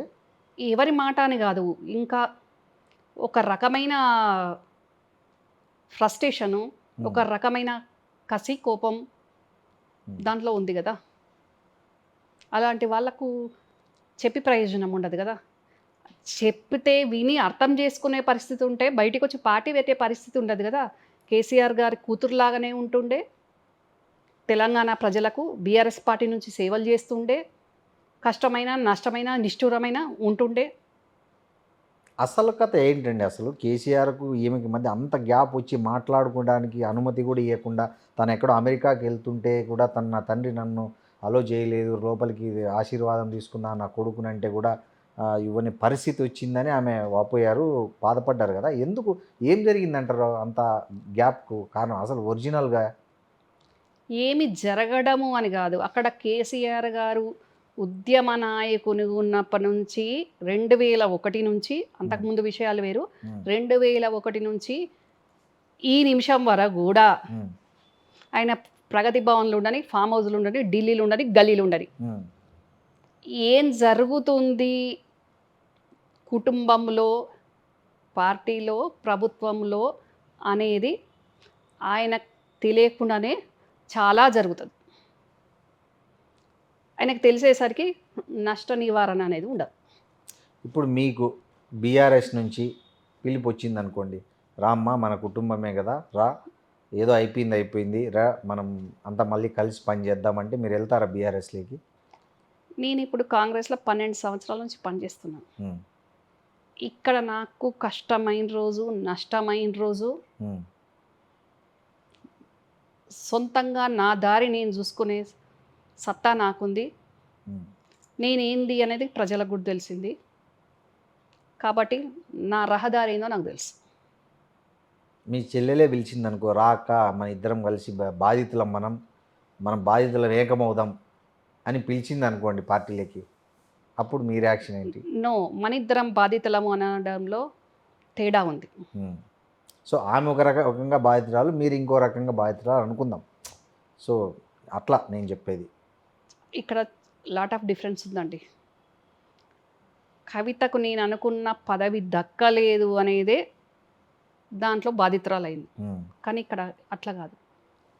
నాన్న లేడు, సొంత బాబాయ్ నా మీద చూపించే ప్రేమను కూడా అట్లా డైజెస్ట్ చేసుకోకుండా నేను చెప్పింది ఆయన వింటాడు అనేది, ఏది ఉన్నా నేను చెప్తా అనే దాంట్లో నన్ను ఈ రకంగా చేసేసిండు. దానికి దీనికి చాలా తేడా ఉంది. అక్కడ అధికారంలో లేనప్పుడే నేను కాంగ్రెస్కి వచ్చినా, అక్కడ అధికారంకి వచ్చినా నేను పోలే. కానీ అక్కడ అధికారంలో ఉండి అన్ని రకాల హంగు, అన్ని రకాలుగా ఎంత దర్పంగా ఉండాలో అంత దర్పంగా ఉండి, మళ్ళా తండ్రి కష్టకాలంలో ఉన్నప్పుడు, పార్టీ కష్టకాలంలో ఉన్నప్పుడు, పార్టీని నమ్ముకున్న కార్యకర్తల కష్టకాలంలో ఉన్నప్పుడు కవిత బయటకు వచ్చింది. నేను కాంగ్రెస్ పార్టీ అధికారంలో ఉందని రాలేదు, కాంగ్రెస్ పార్టీ అధికారంలో లేకపోయినా నేను కాంగ్రెస్లోనే ఉన్నా. కవిత మరి ఇప్పుడు మూడోసారి బీఆర్ఎస్ అధికారంలో ఉంటే బయటకు వచ్చేదా? పార్టీల కంటే తండ్రి ముఖ్యమా, పార్టీ ముఖ్యమా? వచ్చేదా ఆమె బయటికి వచ్చేదా? నిజంగానే చెప్పండి. మీరు క్వశ్చన్ వేస్తున్నారు, ఆన్సర్ చెప్పాలి మీరు. కనిపిస్తుంది కదా, అధికారంలో ఉంటే రాకపోయి ఉండేది కదా. ఇప్పుడు మాట్లాడుతున్న మాటలన్నిట్లో 1000 మాటల్లో ఒక మాట అయినా నువ్వు అక్కడ ఉన్నప్పుడు బయటికి వచ్చే చాట్ మీరు అవినీతి చేసేస్తున్నారు, నాకు నచ్చట్లేదు అని ఎవరు అవినీతి చేస్తున్నారో, ఎవరి మీద ఆరోపణలు చేస్తుందో అప్పుడే బయటికి వచ్చి నువ్వు వీళ్ళ వల్ల అవినీతి జరిగింది, వీళ్ళ వల్ల తెలంగాణ ప్రజలకు ఇబ్బంది అవుతుంది అని వీలైనంత వరకు ఆధారాలతో నువ్వు బయటకు వచ్చి చెప్పేది ఉండే, చూపించాల్సింది ఉండే. నేను బయటికి వచ్చినా అంటే ఎన్నో ఆధారాలు చూపించిన తెలంగాణ ప్రజలకు, ఎన్నో చెప్పిన, ఎన్నో ఎవిడెన్సెస్ తోటి చెప్పిన, ఎప్పుడు కూడా గాలి మాటలు మాట్లాడలేదు. మరి నువ్వు కూడా అందులో భాగస్వామ్యమే కదా. అంటే అప్పుడు అధికారం ముందు మూగబోయినవా, మైనబొమ్మవైనవా? అప్పుడు ఏ ప్రజలు కనిపించలేదా, ఏ బీసీలు కనిపించలేదా, ఏ బీసీ మహిళలు కనిపించలేదా? మళ్ళీ సామాజిక న్యాయం, ఏం సామాజిక న్యాయం? ఇందిరాగాంధీ నుంచి, పివి నరసింహారావు నుంచి, ఎన్టీఆర్ గారు, చంద్రబాబు గారు, రాజశేఖర్ రెడ్డి గారు, కేసీఆర్ గారు, రేవంత్ అన్న వరకు నేను ముఖ్యమంత్రి అని ఎవరైనా చెప్పుకున్నారా? మన పని చేసిన దాన్ని బట్టి ప్రజలు మనల్ని డిసైడ్ చేస్తారు ఏం కావాలి అనేది. సామాజిక న్యాయం అనుకుంటూ మళ్ళీ నేను ముఖ్యమంత్రి ఏంటి? ఇప్పుడు మీరు ఇన్ని ప్రూఫ్లు ఇచ్చారు సోకాల్డ్ మీరు అంటున్న వ్యక్తుల మీద, మీ ప్రభుత్వమే అధికారంలో ఉంది, ఎందుకు దాని మీద యాక్షన్ తీసుకోవాలి? మీరు కాంగ్రెస్ లీడర్గా ఉండి చేస్తున్న ఆరోపణలను మీ ప్రభుత్వమే ఎందుకు ఫోకస్ చేయట్లేదు అంటున్నా. నేను మా ప్రభుత్వానికి ఇవ్వలేదు, నేను ఈడీకి, సిబిఐకి ఇచ్చాను, ఓకే, సెంట్రల్ ఏజెన్సీస్కి ఇచ్చాను, చర్యలు తీసుకోమని ఆధారాలతోటి ఇచ్చాను, ప్రజలకు చూపించాను. ఓకే, నేను అనేది ఒక స్టేట్ గవర్నమెంట్ కూడా రైట్స్ ఉంటాయి కదా, సిట్ వేయచ్చు, దాని మీద ఏదైనా ఇంకోటి సిఐడి కేసు ఏదో ఒకటి పెట్టి దాన్ని తీయచ్చు కదా, ఎందుకు ఆ పని చేయట్లేదు అనేది చాలామందికి ఒక కన్ఫ్యూజన్ వస్తుంది. ఇప్పుడు సెంట్రల్ గవర్నమెంట్ వాళ్ళు చర్యలు తీసుకోనప్పుడు అప్పుడు డెఫినెట్గా నేను కూడా స్టేట్ గవర్నమెంట్ని అడుగుతా, మరి వాళ్ళు చేయలేదు, ఇప్పుడు మనం అధికారంలో ఉన్నాం కదా, మీరు తీసుకోండి, యాక్షన్ తీసుకోండి అని అడుగుతాను నేను. అంతేనా? కవిత ఆరోపిస్తున్నట్లు బీఆర్ఎస్ కాంగ్రెస్ కలిసిపోయినాయి, ఇద్దరు మిలాఖత్ అయిపోయినారు, ఒకరికొకరు హెల్ప్ చేసుకుంటున్నారు అంటుంది. అట్లాంటి ఏమన్నా లోపాయికారి ఒప్పందాలు కూడా ఏమైనా జరిగినాయంటారా? ఇప్పుడు ఆ మాట మీరే అన్నారు, ఈ మాట మీరే అన్నారు. ఇందాక కవిత వెనకాల మీ కాంగ్రెసే ఉందట అని మీరే అన్నారు, బీఆర్ఎస్ నేతలు అంటున్నారు, బీఆర్ఎస్ నేతలు అంటున్నారని మీరే అన్నారు. మరి కవిత కాలం మేమే ఉన్నప్పుడు మళ్ళీ బీఆర్ఎస్ కాంగ్రెస్ ఎట్లా ఒకటైద్ది? ఆమె అంటుంది. ఏదైనా అంటదండి, ఏదైనా అంటది. మరి మేము కూడా అంటాం కవితను నడిపించేదే బీజేపీ అంటాం. ఆమె లోపలేసింది బీజేపీ కదా పాపం. మరి బయటికి వచ్చి అంత తొందరగా బయటికి తెచ్చింది కూడా బీజేపీ కదా. ఇప్పుడు కనిమొలు కానివ్వండి, మనీష్ సిసోడియా కానివ్వండి, కేజ్రీవాల్ కానివ్వండి, వాళ్ళు ఎన్ని రోజులు ఉన్నారు జైల్లో? మరి కవిత ఎంత తొందరగా వచ్చింది బయటికి? 5.5 నెలలకే బయటకు వచ్చింది కదా. మరి వాళ్ళందరూ జగన్మోహన్ రెడ్డి గారు ఎన్ని రోజులు ఉన్నారు? అంటే మీరు చెప్పేది బీఆర్ఎస్ నేతలు పోయి పార్టీని విలీనం చేస్తారని అప్పట్లో వార్తలు వచ్చి ఆ ప్రాసెస్లో బాగా ఏమైనా వదిలినారంటారా? ఏదన్నా అయి ఉండొచ్చు, ఏదైనా కవిత కోసమే కదా విలీనం. ఒకవేళ అంటే కూడా పార్టీనే ఫనంగా పెడతారేమో అన్నారు అని అంటే ఒక వ్యక్తి కోసమే కదా, కవిత కోసమే కదా. మరి పార్టీనే నీ కోసం ఫనంగా పెడతాము అనుకున్నప్పుడు మరి నువ్వు తండ్రితోటి అదే పార్టీలు ఉండాలి కదా. తండ్రి కంటే ముఖ్యంగా కూడా జెండా మోసిన కూలీలు ఉన్నారు. తెలంగాణ ఉద్యమంలో టీఆర్ఎస్ అనే కట్టే పట్టుకొని ఇప్పుడు నడుములు వంగిపోయిన వాళ్ళు ఎంతోమంది ఉన్నారు. వాళ్ళ కోసమన్నా నువ్వు ఉండాల్సింది ఉండే. ఆమె పార్టీ పెట్టి వాళ్ళందరికీ అక్కడ న్యాయం జరగలేదు కాబట్టి ఇక్కడ న్యాయం చేస్తామంటున్నారేమో, అనుకున్నారేమో. నువ్వు అధికారంలోకి వచ్చేది ఎప్పుడు, వాళ్ళు చచ్చేది ఎప్పుడు? వచ్చేస్తామంటున్నారు ఈ లోపల వాళ్ళు ఉండేది ఆమె ఎప్పుడు? చేసిన పాదయాత్రలో ప్రజలంతా బ్రహ్మరథం పట్టారు. సబ్బండ వర్ణాలు, సబ్బండ వర్గాలు. ఎక్కడ పాదయాత్ర? ఎప్పుడు పాదయాత్ర అండి? తెలంగాణలో చేశారుగా మొన్న. ఏం పాదయాత్ర అది? పాదయాత్ర అంటే పాదాలతో చేసే యాత్ర అంటారు, అదే కదా మామూలుగా. జాగృతి బతుకుబాటలాగా అయ్యిందండి, అది పాదయాత్ర లాగా కాలేదు. జాగృతి బతకడానికి ఒక బాటేసుకోవడానికి చేసిన యాత్రలాగా అయిందండి. ఇప్పుడు మీరు అన్నట్టు 100 రోజుల్లో నిజాం షుగర్ ఫ్యాక్టరీ తెరిపిస్తా అన్నది మొట్టమొదటగా. ఏమైంది? 10 సంవత్సరాలు, 9.5 సంవత్సరాలు అధికారంలో ఉన్నారు. 9 రోజులన్న మాట మాట్లాడినావా? నీ పార్లమెంటరీ కిందికి వచ్చినా కానీ ఆ కాన్స్టిట్యున్సీల గురించి నువ్వు పట్టించుకోలే, మాట్లాడలేదు. నా కాన్స్టిట్యున్సీ పక్క కాన్స్టిట్యున్సీ అయినా నేను వెళ్ళి ఆ నిరాహార దీక్షలో నేను పార్టిసిపేట్ చేసిన, నేను క్వశ్చన్ చేసిన, నేను మద్దతు పలికినా, నేను మాట్లాడినా. అప్పుడు ఎందుకు నువ్వు మూగపోయినావు? ఎందుకు మైన బొమ్మలాగున్నావు? ఎందుకు పెదవులు ఇప్పలేదు? ఎందుకు ఇప్పుడు నువ్వు నేరెళ్ళ బాధితులను సంతోషే కొట్టించిండు, ఇటు జరిగింది అటు జరిగింది, సంతోష్ వల్లే జరిగింది అంటున్నావు? మరి ఢిల్లీలో ఉన్న మీరా కుమారి గారు కనిపించింది నేరెళ్ళ బాధితుల కన్నీళ్ళు ఆవేదన, కానీ ప్రగతి భవన్లో ఉన్న నీకు కనిపించలేదా కవిత? ఈరోజు కనిపిస్తున్నాయా? మరి గల్లీలు ఉన్న మాతో పాటు ఢిల్లీలో ఉన్న మీరా కుమారి గారితో మొత్తం రాష్ట్ర వ్యాప్తంగా కదిలి నేరెళ్ళ బాధితులను మేం పరామర్శించినాం. అప్పుడు కనీసం ఒక్క మాట కూడా మాట్లాడలేదు కదా. సెకండ్ టర్మ్ వరకు టీఆర్ఎస్ బీఆర్ఎస్గా రూపాంతరం చెందేంత వరకు మహిళా మంత్రి లేదు. ఎందుకు మాట్లాడలేదు? అంటే మహిళలకు రేపు భవిష్యత్తులో మహిళలకు మనం ఏమి చిత్తశుద్ధి ఉంది మహిళల పట్ల, మనం ఏం సంకేతం ఇస్తాం ప్రజలకు అనేది ఆ రోజు ఆలోచించుకోలేదా? నేను ఒక్కదాన్ని సేఫ్గా ఉంటే అయిపోయింది అనుకున్నావా? పార్టీలు ఉన్న ఏ మహిళలు మంత్రివర్గంలో పనికి రాలేదా? ఇప్పుడు క్వశ్చన్ చేస్తున్నావు. అది కాంగ్రెస్ నుంచి వచ్చిన సబితమ్మకి ఇట్లా ఇచ్చిండ్రు, ఇంకో పచ్చ పార్టీ నుంచి వచ్చిన సత్యవతమ్మకి ఇట్లా మంత్రి ఇచ్చిండ్రు అంటే నేను కోరుకున్నది నాకు దక్కలేదు, వాళ్ళకి ఎందుకు దక్కింది అనే విధంగా నువ్వు మాట్లాడుతున్నావు. మరి అప్పుడు ఇచ్చే ముందు ఎందుకు ఆబ్జెక్షన్ చేయలేదు నువ్వు? నువ్వు వాళ్ళకు మంత్రులు ఇస్తా అంటే సబితా ఇంద్రారెడ్డికి కానివ్వండి, సత్యవతి రాథోడ్ గారికి కానివ్వండి మంత్రి పదవులు ఇస్తే నేను ఉండను బీఆర్ఎస్లో, నేను రిజైన్ చేసి పోతా అని ఎందుకు నువ్వు బయటికి రాలేదు? మరి నచ్చనప్పుడు రావాలే కదా వాళ్ళని ఇప్పుడు అక్కస ఎందుకు వాళ్ళు అక్కడ ఉన్నారని ఇప్పుడు అక్కసతోటి మాట్లాడుతున్న మాట కాదా నువ్వు? అప్పుడు క్వశ్చన్ చేసినావా? అప్పుడు మేము మాట్లాడినాం, మేము పోరాటం చేసినాం మహిళా మంత్రులు లేరని. మహిళా కమిషన్ లేదు, నువ్వేమో సొంత అక్కలకే అందుబాటులోకి రావు పెళ్లి పత్రికలు ఇస్తామంటే. మరి అన్యాయం అయిపోతున్న అక్కలు చెల్లెళ్ళు ఎన్నో మహిళా సమస్యలు ఉన్నోళ్ళ కోసమే మహిళా కమిషన్ ఉంటుంది శ్రీనివాస్ గారు. మరి ఆ మహిళా కమిషనే దిక్కులేదు కదా, దాని గురించి ఒక్క మాట మాట్లాడినావా? నేను పార్టీతోటి సంబంధం లేకుండా నేను కాంగ్రెస్లో ఉండి పార్టీ మీద కాకుండా పార్టీ తరఫున కాకుండా సొంతంగా రేగులపాటి రమ్యారావు అనే పేరు మీద నేను హైకోర్టులో పిల్లు వేసిందండి. పిల్లు వేస్తే జస్టిస్ విజయసేనారెడ్డి గారు సుమోటోగా తీసుకొని ఇమీడియట్గా మహిళా కమిషన్ వేయాలి, మీరు వేయకుంటే మేము వేస్తాము అని మెడలు వంచి కమిషన్ వచ్చింది. ఎందుకు మాట్లాడలేదు అప్పుడు నువ్వు? ఇంకా ఎక్కడ పోరాటాలు, ఏం పోరాటాలు చేసినట్టు?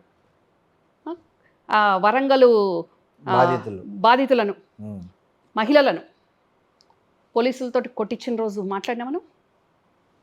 మిర్చి రైతులకు సంకేతాలు వేసిన రోజు మాట్లాడినామా మేము? ఆదిలాబాద్ మూలగొట్టుకు అక్కడ మిర్చి పంటలు నాశనం అయిపోతుంటే లైవ్లోకి వెళ్ళి చూసి వాళ్ళను ఆ పంటను చూసి వాళ్ళని పరామర్శించింది మేము ఎర్రటి ఎండల్లో, ఇదే ఎండల్లో.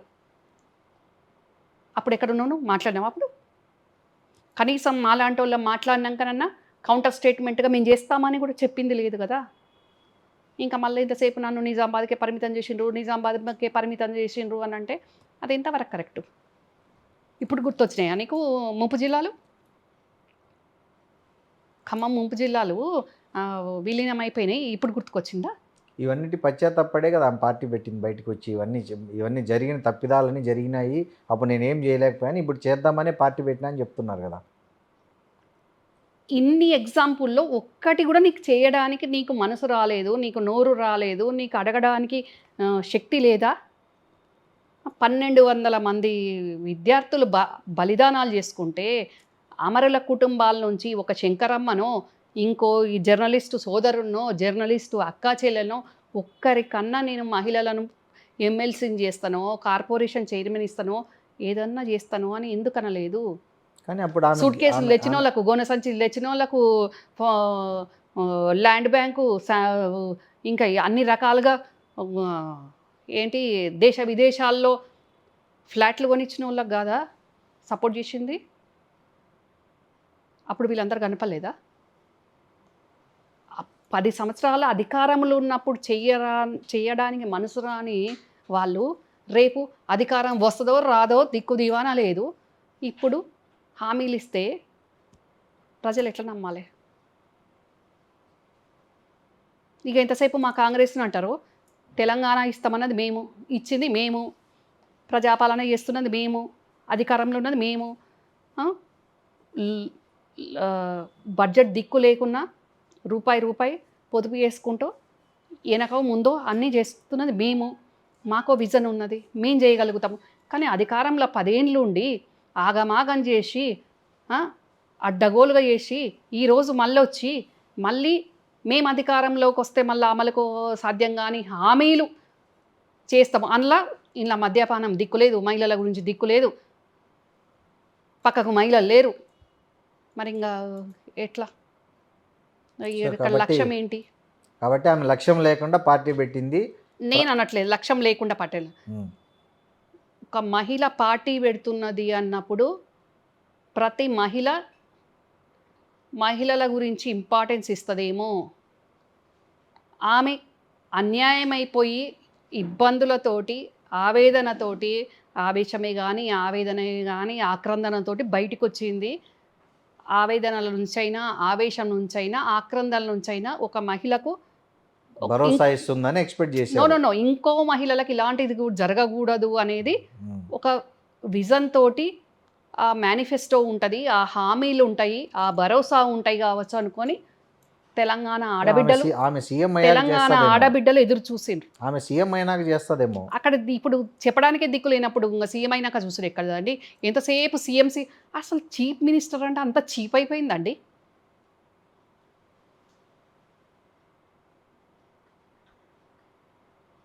అంటే అసలు ఒకప్పుడు వార్డు మెంబర్ అంటేనన్నా వార్డు మెంబర్ గెలిచిండు అంటే ఎంతో గ్రేట్గా ఉండేది. అరే ఇప్పుడు సీఎం, ప్రతి ఒక్కరు సీఎమేనా? ఆమెకు అర్హత ఉంది అని అంటుంది ఆమె. ఎక్కడ అర్హత అనేది ఎట్లుంటుంది శ్రీనివాస్ గారు? తెలంగాణ ప్రజలు సబ్బండ వర్గాలు బీసీలకు నేను న్యాయం చేస్తా ఉంటుంది కదా సామాజిక తెలంగాణ. సబ్బండ వర్గాలకు బీసీలకు అందరికి న్యాయం చేస్తా అంటే ఎక్కడ పక్కకు ఒక బీసీ మహిళ లేదు. ఒక్క బీసీ మహిళకు వర్కింగ్ ప్రెసిడెంట్ చేస్తున్నాను లేదు తన పార్టీలా. ఒక్క బీసీ మహిళను గౌరవాధ్యక్షురాలని చేయలేదు. ఇక్కడ మహిళల గురించే చెప్తున్నా, ఇంకా మగవాళ్ళ గురించి కూడా చెప్పట్లేదు. సర్వమత సమ్మేళనంతో ప్రార్థనలు చేసి బయటకు వచ్చింది పార్టీ లాంచ్ చేయడానికి. సర్వమత సమ్మేళనంతో నీ శ్రేయస్సు కోసం నువ్వు అవి చేసుకున్నావు, ఓకే, అది పర్సనల్. మరి సబ్బండ వర్గాలు పక్కకు ఉండాలి కదా పార్టీ అనౌన్స్ చేసేటప్పుడు.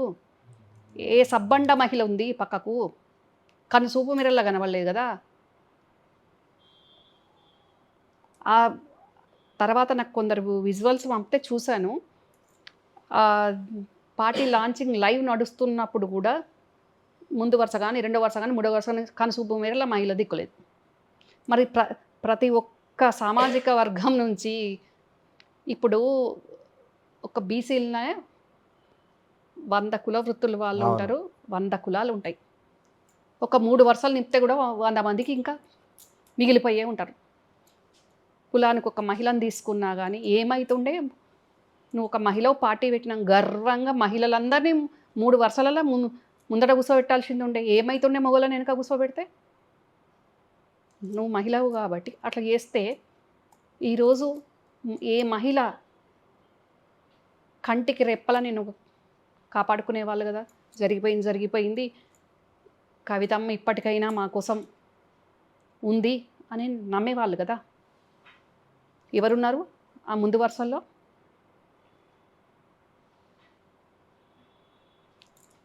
ఏ పార్టీల టికెట్ రాని వాళ్ళు,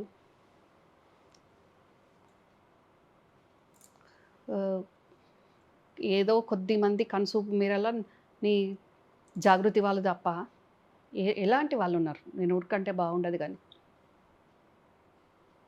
ఏం అవసరం ఉంది అక్కడ? ఇంకా అక్కడ సబ్బండ వర్గాలు నాకైతే కనిపించలేదు. మరి మీకు కనిపించిందేమో శ్రీనివాస్ గారు. కానీ అక్కడ కనిపించలేదు, కానీ చూస్తున్న ప్రజల్లో సబ్బండ వర్గాల వాళ్ళందరికీ కనిపిస్తుంది ఏముంది అని. అది చర్చ నడుస్తుంది కదా. ఈరోజు జరిగింది ఏంది అని అంటే, శోభమ్మ తన కన్నును తన వేలుతోటి పొడుచుకుంది. చాలా పెద్ద స్టేట్మెంట్ ఇది. అది వాస్తవం. ఏ హరీష్ రావును బయటకు నెట్టాలని ఎప్పటినుంచి ప్రయత్నాలు జరుగుతున్నాయో, చేసుకున్న వాళ్ళకు చేసుకున్నంత కర్మ అన్నట్టు, అది పార్టీలో కానీ, బంధువులకు కానీ, వితిన్ ద కుటుంబంలో కానీ, ప్రతి కుటుంబంని అవమానము, అవహేళన, కాలిపోన్రి, కూలిపోన్రి, ఇది మా పార్టీ, అందరు ఇక్కడ ఎందుకుంటారు, బయటికి పోన్రి, మీరు పెట్టుకోన్రి అంటే, ఈరోజు నీ కూతురే నువ్వు అందరినీ హేళన చేసి అవమానపరిస్తే, అన్న బిడ్డలను, అక్క బిడ్డలను, బిడ్డలను అందరినీ అవహేళన అవమానం చేసి ఇన్ని మాటలు అంటే, ఆ మాటలు తిరిగి తిరిగి కర్మ సిద్ధాంతం నీ బిడ్డే బయటికి వెళ్ళిపోయి పార్టీ పెట్టుకునే పరిస్థితి వచ్చింది. తను అనుకున్నదే అయింది కదా. ఎంత బాధపడి ఉంటారు? కేవలం మీనమామ అనే ప్రేమ, గౌరవం, కష్టాలలో మేమున్నాం, ఆయన సీఎం అయినప్పుడు లోక బాధ కన్నా మేము ఉండి ఏడవాలి కదా అని ఆయన పట్టుకొని ఏడిచిన మీనగూడన్లు, మీనల్లుళ్ళు ఎంతమంది ఉన్నారు. ఇప్పుడు వాళ్ళందరూ ఏమనుకుంటున్నారు? మమ్మల్ని ఎన్ని అవమానాలు, ఎన్ని అవహేళనలు చేసింది, ఆయనకేమో ఏది తెలియదు, కాలిపోన్రి, కూలిపోన్రి, అందరు ఒకటే పార్టీలో ఎందుకుంటారు, అందరు ఇక్కడనే పడి ఎందుకు ఏడుస్తారు, వేరే పార్టీ పోవచ్చు కదా, వేరే మీరు పెట్టుకొని ఏడవచ్చు కదా అంటే, ఈరోజు నీ కూతురే బయటికి పోయి పార్టీ పెట్టుకొని ఏడుస్తుంది కదా. ఏడిసే కర్మ నీకే వచ్చింది కదా. ఈరోజు నీ కన్ను నీ ఎల్తో నువ్వే పొడుచుకునే పరిస్థితి వచ్చిందా? ఇవన్నీ ఎవరికి తెలుస్తుందండి? కుటుంబ సభ్యులకే తెలుస్తుంది. ఇక కొన్ని ఛానళ్ళలో కూర్చొని మీ విశ్లేషకులని ఏదేదో మాట్లాడుతుంటారు. వాళ్ళకి తెలిసింది 10%, 90% ఏదో కల్పించి మాట్లాడుతుంటారు. నాకు వాళ్ళని చూస్తే జాలి అనిపిస్తుంది. ఏది కానీ ఫేస్ చేసిన వాళ్ళకే తెలుస్తుంది. అది కుటుంబం కానీ, పార్టీ కానీ. ఇప్పుడు బీఆర్ఎస్ పార్టీలో నష్టపోయిన వాళ్ళు, గోసపోయిన వాళ్ళు, జెండా మోసిన వాళ్ళు, కష్టపడ్డది వాళ్ళు కాబట్టి వితిన్ ద పార్టీల వాళ్ళకి ఎవరి వల్ల, దేని వల్ల నష్టపోయినాం, కష్టపోయినాం, ఎవరి వల్ల సారును గెలవలేకపోయినాం అనే బాధ వాళ్ళకి తెలుస్తుంది శ్రీనివాస్ గారు. వేరే వాళ్ళకేం తెలుస్తుంది? అట్లనే వితిన్ ద ఫ్యామిలీలో ఏం కష్టమైంది, ఏం నష్టమైంది, ఏం అవమానమైంది, ఏమి అవహేళనలు అయినాయి, బంధాలను ఏ రకంగా బంధించిండ్రు, కట్ చేసిండ్రు అనేది మాకు తెలుస్తుంది. ఏది ఏమైనా బాధ అనిపించేది ఏంది అని అంటే, ఎప్పుడో 60 ఏళ్ళ తెలంగాణ ప్రజల ఆకాంక్షను మన దేశం కాదు, మన రాష్ట్రం కాదు, మన తెలంగాణ మీద అవగాహన లేని సోనియమ్మ మన దేశ కోడలయ్యి తెలంగాణ మీద అసలు ఏంది, తెలంగాణ ఎందుకు అడుగుతున్నారు అని ఆమెకు తెలియక దాని గురించి ఇన్ఫర్మేషన్ తెప్పించుకొని నిజంగా తెలంగాణ ప్రజలను ఎందుకు ఇంత వాళ్ళు కావాలని వాళ్ళు ఇబ్బంది పడుతున్నారు. సరే ఏది ఏమైనా కష్టం కానీ అని డిసైడ్ అయ్యి గట్టి సంకల్పంతో నిజంగా మా తెలంగాణ ప్రదాత సోనియమ్మ గట్టిగా అనుకోకుంటే ఈరోజు తెలంగాణ వచ్చేదా శ్రీనివాస్ గారు? కాదు. ఒక రకంగా బీజేపీ కూడా సపోర్ట్ చేసింది, కాదనద్దు. ఇప్పుడు లేరు సుష్మా స్వరాజ్ గారు, ఆమె కూడా చాలా సపోర్ట్ చేస్తేనే తెలంగాణ వచ్చింది. కానీ ఇవ్వాలనుకున్నది కాంగ్రెస్ పార్టీ కదా, నష్టపోయింది కాంగ్రెస్ పార్టీ కదా, 2 కన్నల లాంటి ఆంధ్రాను కూడా కొట్టుకుంది కాంగ్రెస్ పార్టీ కదా, ఎక్కువ సీట్లు వచ్చేది అక్కడి నుంచే కదా, ఇప్పుడు 0 అయింది కూడా కాంగ్రెస్ పార్టీ కదా. ఇన్ని కష్ట నష్టాలకు వచ్చి తెలంగాణ ఇస్తే ఈరోజు ఏమొచ్చింది? లక్షల కోట్ల అప్పులు, మళ్ళీ అధికారంలో ఉన్న కాంగ్రెస్ పార్టీ తిట్లు, మళ్ళీ చెయ్యలేకపోతున్నాం, హామీలు ఇచ్చినాం చేయలేకపోతున్నామని బీజేపీ వాళ్ళు దిటపట్టే, బీఆర్ఎస్ వాళ్ళు దిటపట్టే. ఎవరి వల్ల వచ్చింది ఈ కష్టం నష్టం, ఈ అవస్థలన్నీ? మరి ఇట్లనే వీళ్ళు అనుకున్నట్టు ఈ కుటుంబంలో 4 మంది పదవులు తీసుకున్నట్టు మరి అనుకుంటే మా సోనియా గాంధీ గారు ఎప్పుడో ప్రధానమంత్రి కాకపోతుండేనా, రాహుల్ గాంధీ గారు కాకపోతుండేనా, ఏ ప్రియాంక గాంధీ గారు సీఎం కాకపోతుండేనా? ఆ కుటుంబం ఎప్పుడు అట్లా అనుకోలేదు కదా, త్యాగాలే చేసిండ్రు కదా, భోగాలే ముఖ్యం అనుకోలేదు కదా. మనం మొత్తం బీఆర్ఎస్ పేరు మీద ఎంత రాజభోగాల చేయాలనో చేసి, అది కూడా పెద్ద ఆయనకు కనిపించకుండా వినిపించకుండా బయట మ్యానిపులేట్ చేసి, బయట జరుగుతున్నదొకటి లోపల చెప్పేది ఒకటి చేసి, ఆయనను బంధించేసి ప్రజలకు ఆయనను చెడ్డవాడిగా పార్టీ వాళ్ళను కలవనీయకుండా యాక్సెస్ లేకుండా చేసి ఈరోజు ఆయనకు ఈ పరిస్థితి దాపరింపజేసింది ఎవరు? ఈ కుర్చీ కోసం ఆరాటపడుతున్న వీళ్ళు కాదా? ఇప్పుడు కవిత ఆరోపణ చేస్తుంది కాళేశ్వరం విషయంలో చాలా అవినీతి జరిగింది.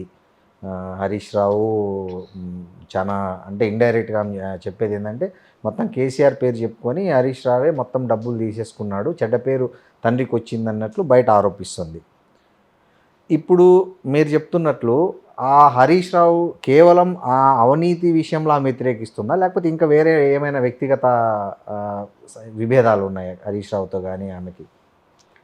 వాళ్ళిద్దరికి ఫస్ట్ నుంచి ఉందండి యాక్చువల్గా. ఎందుకుంది? ఎక్కడ స్టార్ట్ అయింది వాళ్ళిద్దరి మధ్య గొడవ? యాక్చువల్గా కవితకు హరీష్ బ్రదర్ తోటి మ్యాచ్ చిన్నప్పటి నుంచి అనుకున్నాం కాబట్టి హరీష్ బ్రదరు మహేష్ తోటి మ్యాచ్ సెటిల్ అయ్యి క్యాన్సిల్ అయ్యింది.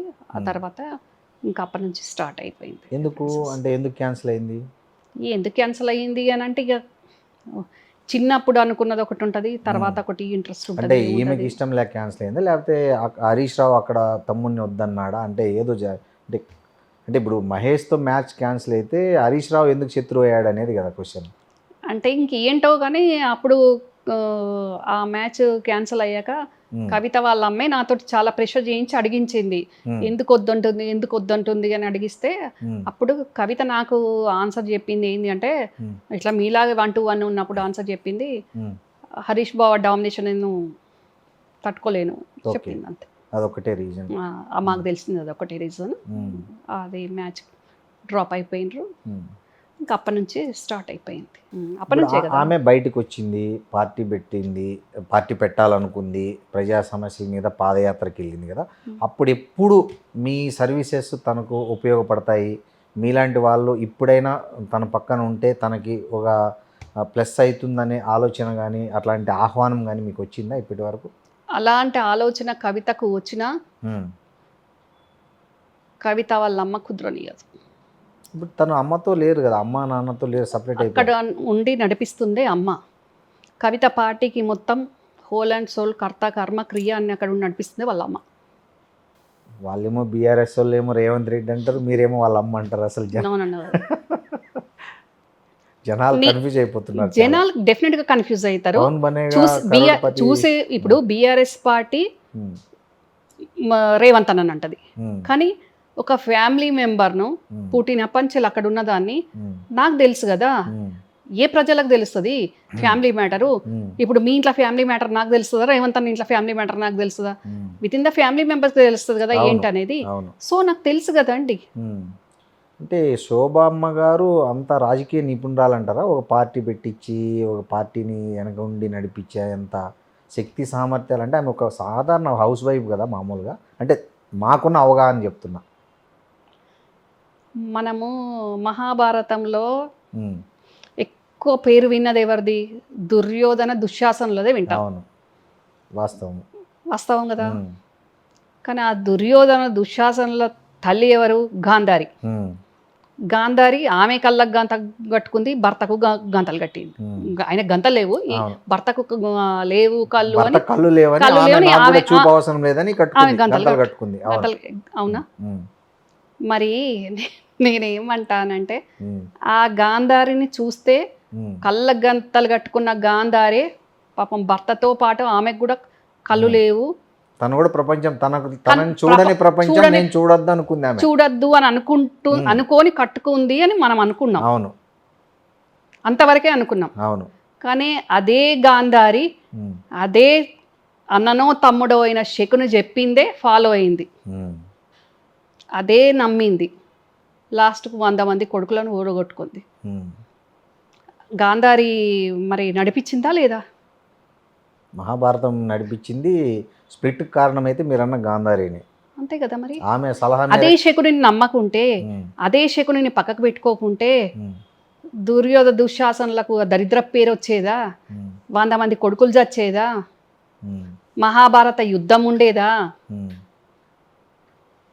పంచపాండవులది పై చెయ్యి అయ్యేదా?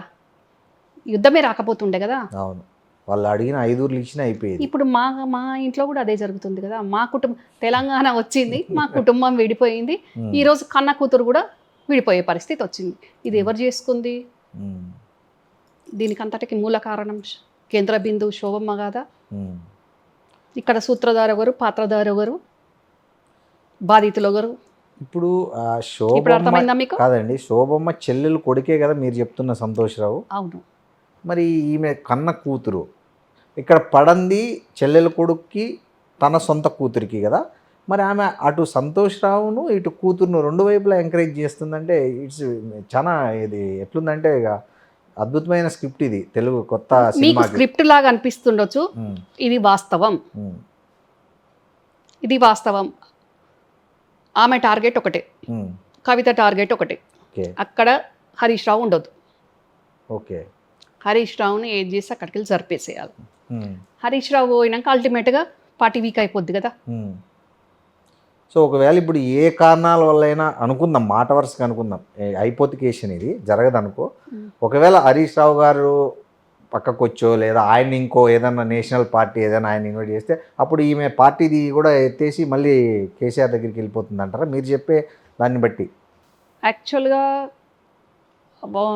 ఇప్పుడు ఏదైనా శ్రీనివాస్ గారు, ఉమ్, బయట జరిగేది మనం వినేది మన కంటితో చూసేది ఒకటి ఉంటుంది, ఉమ్. లోపల జరిగేది ఒకటి ఉంటుంది. అవును, బిట్వీన్ ద లైన్స్ అనేది Definitely. ఉంటుంది. అవును. డెఫినెట్గా. ఉమ్, యాక్చువల్గా హరీష్ను పొమ్మని పొగబెట్టి చాలా జరిగింది వాస్తవంగా. కానీ ఆయన బోర్డు కదా. ఆయన పోడు, ఉమ్, ఆయన మామ బతికున్నంతసేపు ఆయన పోడు. అవును. అది వెరీ క్లియర్గా ఉమ్, హరీష్ రావు మొట్టమొదటగా మంత్రి అయిన రోజే చెప్పిండు ఆ విషయం. ఉమ్, ఉమ్, ఇంకా అదే కంటిన్యూ అవుతుండొచ్చు అని నేను అనుకున్నాను. ఇంకా మరి భవిష్యత్ ఏంది అనేది నాకు దివ్య దృష్టి ఉంటుంది కాబట్టి చెప్పలేను, అవును. కాబట్టి అట్లా అనుకుంటాను. ఉమ్, ఏంటి ఇంకొక విషయం కూడా అని అంటే, ఉమ్, ఇక్కడ కూతురును శోభమ్మ వర్షన్ ఇక్కడ కూతురును సాటిస్ఫై చేయలేకపోతున్నాము. ఉమ్, కూతురు వర్కింగ్ ప్రెసిడెంట్ అడిగింది, పార్టీ ప్రెసిడెంట్ అడిగింది, ఉమ్, అవి ఇచ్చే పరిస్థితి లేదు ఇక్కడ. ఉమ్, అక్కడ కేటీఆర్ ఒప్పుకోడు, కేసీఆర్ ఒప్పుకోరు, ఉమ్, అక్కడ ఇచ్చే పరిస్థితి లేదు, అయ్యే పరిస్థితి లేదు. ఉమ్, ఇంకా జైల్లో ఉన్నప్పుడే శకుని సంతోష్ గారు ఫుడ్ కాడ కూడా ఇబ్బంది పెట్టేసిండు. ఉమ్, అంతవరకు కవితను ఎన్ని రకాలుగా చెల్లెమ్మ అని కవిత పేరు చెప్పి చెట్టు పేరు చెప్పి కాయలు అమ్ముకున్నట్టు ఇక్కడ కేసీఆర్ గారికి ఫ్రంట్ బ్యాక్ షాడో అన్ని రకంగా ఉండి ఇక్కడ చేసుకోవాల్సింది ఇక్కడ చేసుకున్నాడు. ఉమ్, కవితను మంచిగా ఢిల్లీకి డైవర్ట్ చేసి కవిత పేరు మీద ఎంత చేసుకోవాలో అంత చేసేసుకున్నాడు. ఉమ్, మళ్ళీ కవితను జైలు పాలయ్యేటట్టు చూసిండు. కవిత జైల్లోకి పోయినాక కూడా మళ్ళీ అండర్స్టాండింగ్ ఎవరితోటి కావాలో వాళ్ళతోటి అయిండు. ఫ్యూచర్లో చెప్తాను. ఉమ్. ఇప్పుడు ఆ పార్టీలో ఉన్నారు కాబట్టి చెప్పరు మీరు. నో ఉమ్, చెప్పాలి, సందర్భం వచ్చినప్పుడు చెప్తాను, ఓకే డెఫినెట్గా చెప్పాను. ఓకే. అట్లా జరిగింది. ఉమ్, అయితే ఇక్కడ ఇంకా కవితకు గత్యంతరం లేని పరిస్థితి. ఉమ్, తను అనుకున్నది ఇక్కడ ఉమ్, పొలిటికల్ యాక్సెప్టెన్సీ లేదు. ఉమ్, సో ఇంకా ఏం చేస్తుంది, అందుకోసమని అక్కడ వాళ్ళందరికంటే తక్కువ స్థాయిలో ఇమడలేకపోతుంది ఉమ్, పొలిటికల్గా. అవును. అందుకని అది కవిత అడిగిన దానికి అక్కడ యాక్సెప్టెన్సీ లేక మరి కవితకు ఎవరున్నారో ఎవరు సపోర్టో దేవుడికి తెలియాలి. మీకు కూడా తెలుసు, చెప్పట్లేదు అంతే మీరు. నాకెట్లా తెలుస్తుందండి? కవిత నాతో ఏమైనా షేర్ కాదు, చేసుకుంటే కాదు, నాకు తెలుసు. మీరు నేను ఆస్ట్రాలజర్ని కాదు, కాదు. నాకు దివ్య దృష్టి లేదు. ఉమ్, నాకు ఎట్లా తెలుస్తుంది చెప్పండి? అంటే మీరు- అయితే సపోర్ట్ చేసే వాళ్ళని నాకు చెప్పాలి, ఉమ్, లేకుంటే కవితన్న చెప్పాలి. ఇప్పుడు- ఇద్దరు చెప్పినప్పుడు నాకెట్లా తెలుస్తుంది కాదు, చెప్పండి కాదు, శ్రీనివాస్ నేనేమంటా, గారు? ఇప్పుడు శోభమ్మ అక్కడుండి పార్టీ నడిపిస్తుంది, శోభమ్మ అక్కడుండి సంతోష్ని ఎంకరేజ్ చేస్తుంది, శోభమ్మ ఇట్లా డైవర్షన్ పాలిటిక్స్ చేస్తుందని అంత అంటే కిచెన్ క్యాబినెట్ విషయాలు మీకు తెలిసినప్పుడు కిచెన్ క్యాబినెట్ కాదు, మీ వర్షన్లో అది కిచెన్ క్యాబినెట్. ఉమ్, నేను కల్వకుంట్ల వంశంలో పుట్టిన ఆడబిడ్డను, శోభమ్మ కల్వకుంట్ల వంశానికి వచ్చిన కోడలు, ఉమ్, ఇద్దరం ఒకటే ఫ్యామిలీ. అవును. కాబట్టి నేను అక్కడ ఉండి కల్లారా చూసిన వ్యక్తిని కాబట్టి ఉమ్, నాకు తెలుసు కదా. అంటే ఇక్కడ అక్కడ ఉన్నప్పుడు తెలుసు, నేను ఇప్పుడు బయట ఉన్నా. ఉమ్, మాది పెద్ద ఫ్యామిలీ, ఉమ్, మా బంధువులు పోతుంటారు వస్తుంటారు, ఉమ్, నాకుండే ఇంటెలిజెన్స్ నాకుంటుంది. అవునవును. ఎవరో ఎందుకండి, పిఏలు గన్మెన్లు ఎంతో మంది కవిత ఇన్ఫార్మర్లు కూడా ఉన్నారు కదా అక్కడ, ఉమ్. బయటకు వస్తుంటాయి కదా. ఓకే, ఇప్పటికీ అక్కడ కవిత ఇన్ఫార్మర్లు ఉన్నారా? ఎగ్జాక్ట్లీ ఉన్నారు, కేసీఆర్ ఇంట్లో ఉన్నారు. ఇక్కడ కవిత దగ్గర కేసీఆర్ ఇన్ఫార్మర్లు ఉన్నారా? ఇక అదే ఐడియా లేదు నాకు. ఓకే, అక్కడ ఉండేదైతే తెలుసు మీకు. అక్కడ ఉండే తెలుసు, సో పిన్ టు పిన్ మీకు తెలుసు అంటది అక్కడ ఏం జరిగినా తెలుసు. ఆ నెట్వర్క్ ఉంది. సో మీరు ఒక నెట్వర్క్ బయట వాళ్ళతో లేదు, ఫ్యామిలీ మెంబర్స్ ఫ్యామిలీ ఉన్నారు కదా, మెంబర్స్ కదా. ఉన్నారు కదా. ఓకే, సో తల్లే మీరు ఎంకరేజ్ చేస్తుంది అంటున్నారు కాబట్టి ఇంకా దానికి మనం వేరే ఆలోచించాల్సిన అవసరం లేదు మీ వర్షన్ ప్రకారం. నా వర్షన్ ప్రకారం ఏందండి, వాస్తవం కదా. ఉమ్, ఇప్పుడు ఒకటేనండి ఉమ్, శోభమ్మ థింకింగు, ఇక్కడున్నా నా కొడుకు ఉండాలి, అక్కడున్నా నా బిడ్డ ఉండాలి, వీళ్ళిద్దరే లైమ్ లైట్లు ఉండాలి, ఇంకెవరు ఉండద్దు. హరీష్ రావు ఉండద్దు, రమ్యారావు ఉండద్దు, ఇంకెవరు ఉండద్దు, పార్టీలో పనిచేసిన వాళ్ళు ఎవరు ఉండద్దు. ఉమ్. అట్లా ఇప్పుడు ఇది కొత్త పార్టీ పెట్టడం వల్ల హరీష్ రావు ఏం వెనకబడేది ఉండదు కదా యాక్చువల్గా అయితే మామూలుగా. అదే నేనేట చెప్పగలుగుతానండి. కవిత చేసుకునే పని మీద ఉంటుంది, హరీష్ రావు ఆయన ఫ్యూచర్ ప్లాన్స్ మీద ఆయనది ఉంటుంది. ఉమ్. ఇప్పుడు ఇంకోటి చెప్పండి రమ్య గారు, ఒక మొన్న మీటింగ్లో నిన్న దీంట్లో టీఆర్ఎస్ ఆవిర్భావ సభలో కూడా కవిత పార్టీ ప్రస్తావన వచ్చింది. మీరు చూసే ఉంటారు, చదివే ఉంటారు. సో వ్యక్తిగత కారణాల వల్ల పెట్టే పార్టీలు నిలబడవు, కొత్తగా పార్టీలు పెట్టి నిలదొక్కున్నది టీడీపీ తర్వాత ఒక టీఆర్ఎస్ఏ, ఇప్పుడు బీఆర్ఎస్ మాత్రమే అని తండ్రి అదేవిధంగా అన్న కేటీఆర్ ఇద్దరు ఆ పార్టీ వేస్ట్ అనే ఒక కాన్సెప్ట్లో వాళ్ళు మాట్లాడినట్లు మనకు వార్తల ద్వారా తెలుస్తుంది, మనమైతే వినలేదు. సో దీన్ని మనం ఎట్లా అర్థం చేసుకోవాలంటారు? ఇంటి ఆడబిడ్డ వేరే పార్టీని అంత టార్గెట్ చేయకుండా కుటుంబ వ్యక్తులను, కన్న తండ్రిని, తనకు ఏ పార్టీ అయితే గౌరవం ఇచ్చిందో అలాంటి పార్టీనే ఉంటేంది పోతేంది అని చెప్పి మళ్ళీ ఈరోజు పార్టీ పెట్టుకునేసరికి వాళ్ళు ఎన్నో పార్టీలకు మనుగడ లేకుండా పోయినాయి అనేది వాళ్ళు అని ఉండవచ్చు. వాళ్ళ విష్ కాదు, వాళ్ళున్న సిచ్యువేషన్ అంటే మానసిక స్థితి, ఈమె విమర్శల పట్ల వాళ్ళకున్న మెంటల్ స్టేటస్ వాళ్ళతో ఆ మాట అనిపించింది అంటారు. అంతే కదా. ఇప్పుడు నిజంగా చెప్పండి, మీరు చాలా రాజకీయాలు దగ్గరగా చూశారు, ఏదైనా నిజమే చెప్తాను శ్రీనివాస్ గారు. ఒకటి ఈ వచ్చే ఎలక్షన్లో కవిత పార్టీ ఎఫెక్ట్ ఎంత ఉండొచ్చు అని అంచనా వేస్తున్నారు మీరు? నేను అధికారంలోకి వస్తా అని పుట్టగానే కవిత అప్పుడే పురుడు పోసుకున్న పార్టీ కవిత అంటుంది. ఇక బయట మీమ్స్, బయట కామెంట్స్ మీకు తెలియంది కొత్త ఏం కాదు. అవును. మరి ఏ ఉద్దేశంతో మరి తర్వాత ఎవరికన్నా అలయన్స్ అవుతానా, లేకుంటే విలీనం చేసుకుంటానా, లేకుంటే ఏది ఏమన్నా కానీ నేను ఏమైపోయినా పర్లేదు కానీ మిమ్మల్ని సర్వనాశనం చేస్తా అని అనుకొని, నేను ఉండని పార్టీ ఎందుకు ఉండాలి అని అనుకొని అంటే ఒకప్పుడు పిఆర్పి పార్టీ పోషించిన పాత్ర ఈసారి, అప్పుడు ఉమ్మడి ఆంధ్రప్రదేశ్లో పిఆర్పి పాత్ర ఇప్పుడు తెలంగాణ రాజకీయాల్లో టీఆర్ఎస్ తెలంగాణ రాష్ట్ర సేన పోషించే అవకాశం ఉందంటారా? పిఆర్పినో షెరిమిలనో ఇవన్నీ దీనికి కవిత పార్టీ కంపారిజనే లేదండి. ఓకే. పిఆర్పి ఏ తండ్రి మీద కోపంతో వచ్చిన పార్టీ కాదు, షర్మిల వాళ్ళ నాన్న బతుకున్నప్పుడు పార్టీ పెట్టింది కాదు. ఈ కంపారిజన్స్ బయట అన్న వస్తున్నాయి కానీ అదంతా నాకైతే కరెక్ట్ కాదు అనిపిస్తుంది. దానికి దీనికి కంపారిజనే లేదు. కవిత 2 చోట్ల పోటీ చేస్తుందని ఈ 2 పార్టీల వాళ్ళు కూడా మీరన్న పిఆర్పి అనుకోండి, వాళ్ళు పార్టీ పెట్టారు, మేము ఒక పార్టీ ఉండాలి, వాళ్ళు ఏమనుకున్నారో, చిరంజీవి గారు సీఎం కావాలనుకున్నారో లేకుంటే ప్రజాసేవ చేయాలనుకున్నారో, ఆ ప్రజారాజ్యం అనే పేరులోనే ఉంది, ఏదనుకున్నారో ఏమో తెలియదు. కానీ ఇక్కడ డిఫరెంట్, అది వ్యక్తుల మీద కోపమే అనుకోండి. నేను లేని పార్టీలో మీరెందుకు మంచిగా చల్లగా ఉండాలనుకోనో, రివెంజ్ పాలిటిక్స్ వర్కౌట్ అవుతాయంటారా కావంటారా తెలంగాణ అనుకొని ఈ పార్టీ వచ్చి ఉంటుంది. రివెంజ్ పాలిటిక్స్ను తెలంగాణ ప్రజలు ఆదరిస్తారా? ప్రజలు ఈ సోషల్ మీడియా వచ్చినాక యాక్చువల్లీ జనరేషనే చేంజ్ అవుతూ ఉంటుంది, అవేర్నెస్ వస్తూ ఉంటుంది. అట్లాంటిది ఈ సోషల్ మీడియా తోటి ప్రతి ఒక్కరు పొలంలో కూర్చున్న రైతు నుంచి ఇంటర్నెట్ ముందు కూర్చున్న వాళ్ళ వరకు కూడా అప్డేట్ మినిట్ టు మినిట్ ఏమవుతుంది అనేది తెలుస్తూనే ఉంది. అందరు వాచ్ చేస్తూనే ఉన్నారు. రివెంజ్ పాలిటిక్స్ అయినా మనం రియాలిటీగా ఉన్నామా లేవా అనేది కూడా అబ్జర్వేషన్ ప్రజల్లో ఉంటుంది. కానీ వాళ్ళు మనలాగా మీడియా ముందు చెప్పకపోవచ్చు, కానీ వాళ్ళు ఎప్పుడు చూపించాలో అప్పుడు చూపిస్తారు. నేనేమంటా అంటే ఏ పార్టీ అయినా, ఎగ్జిస్ట్ అయిన పార్టీ అయినా, ఫ్రెష్ పార్టీ అయినా కూడా అమలుకు సాధ్యం కానీ హామీలు ఇవ్వద్దు, ప్రజలను మభ్యపెట్టొద్దు.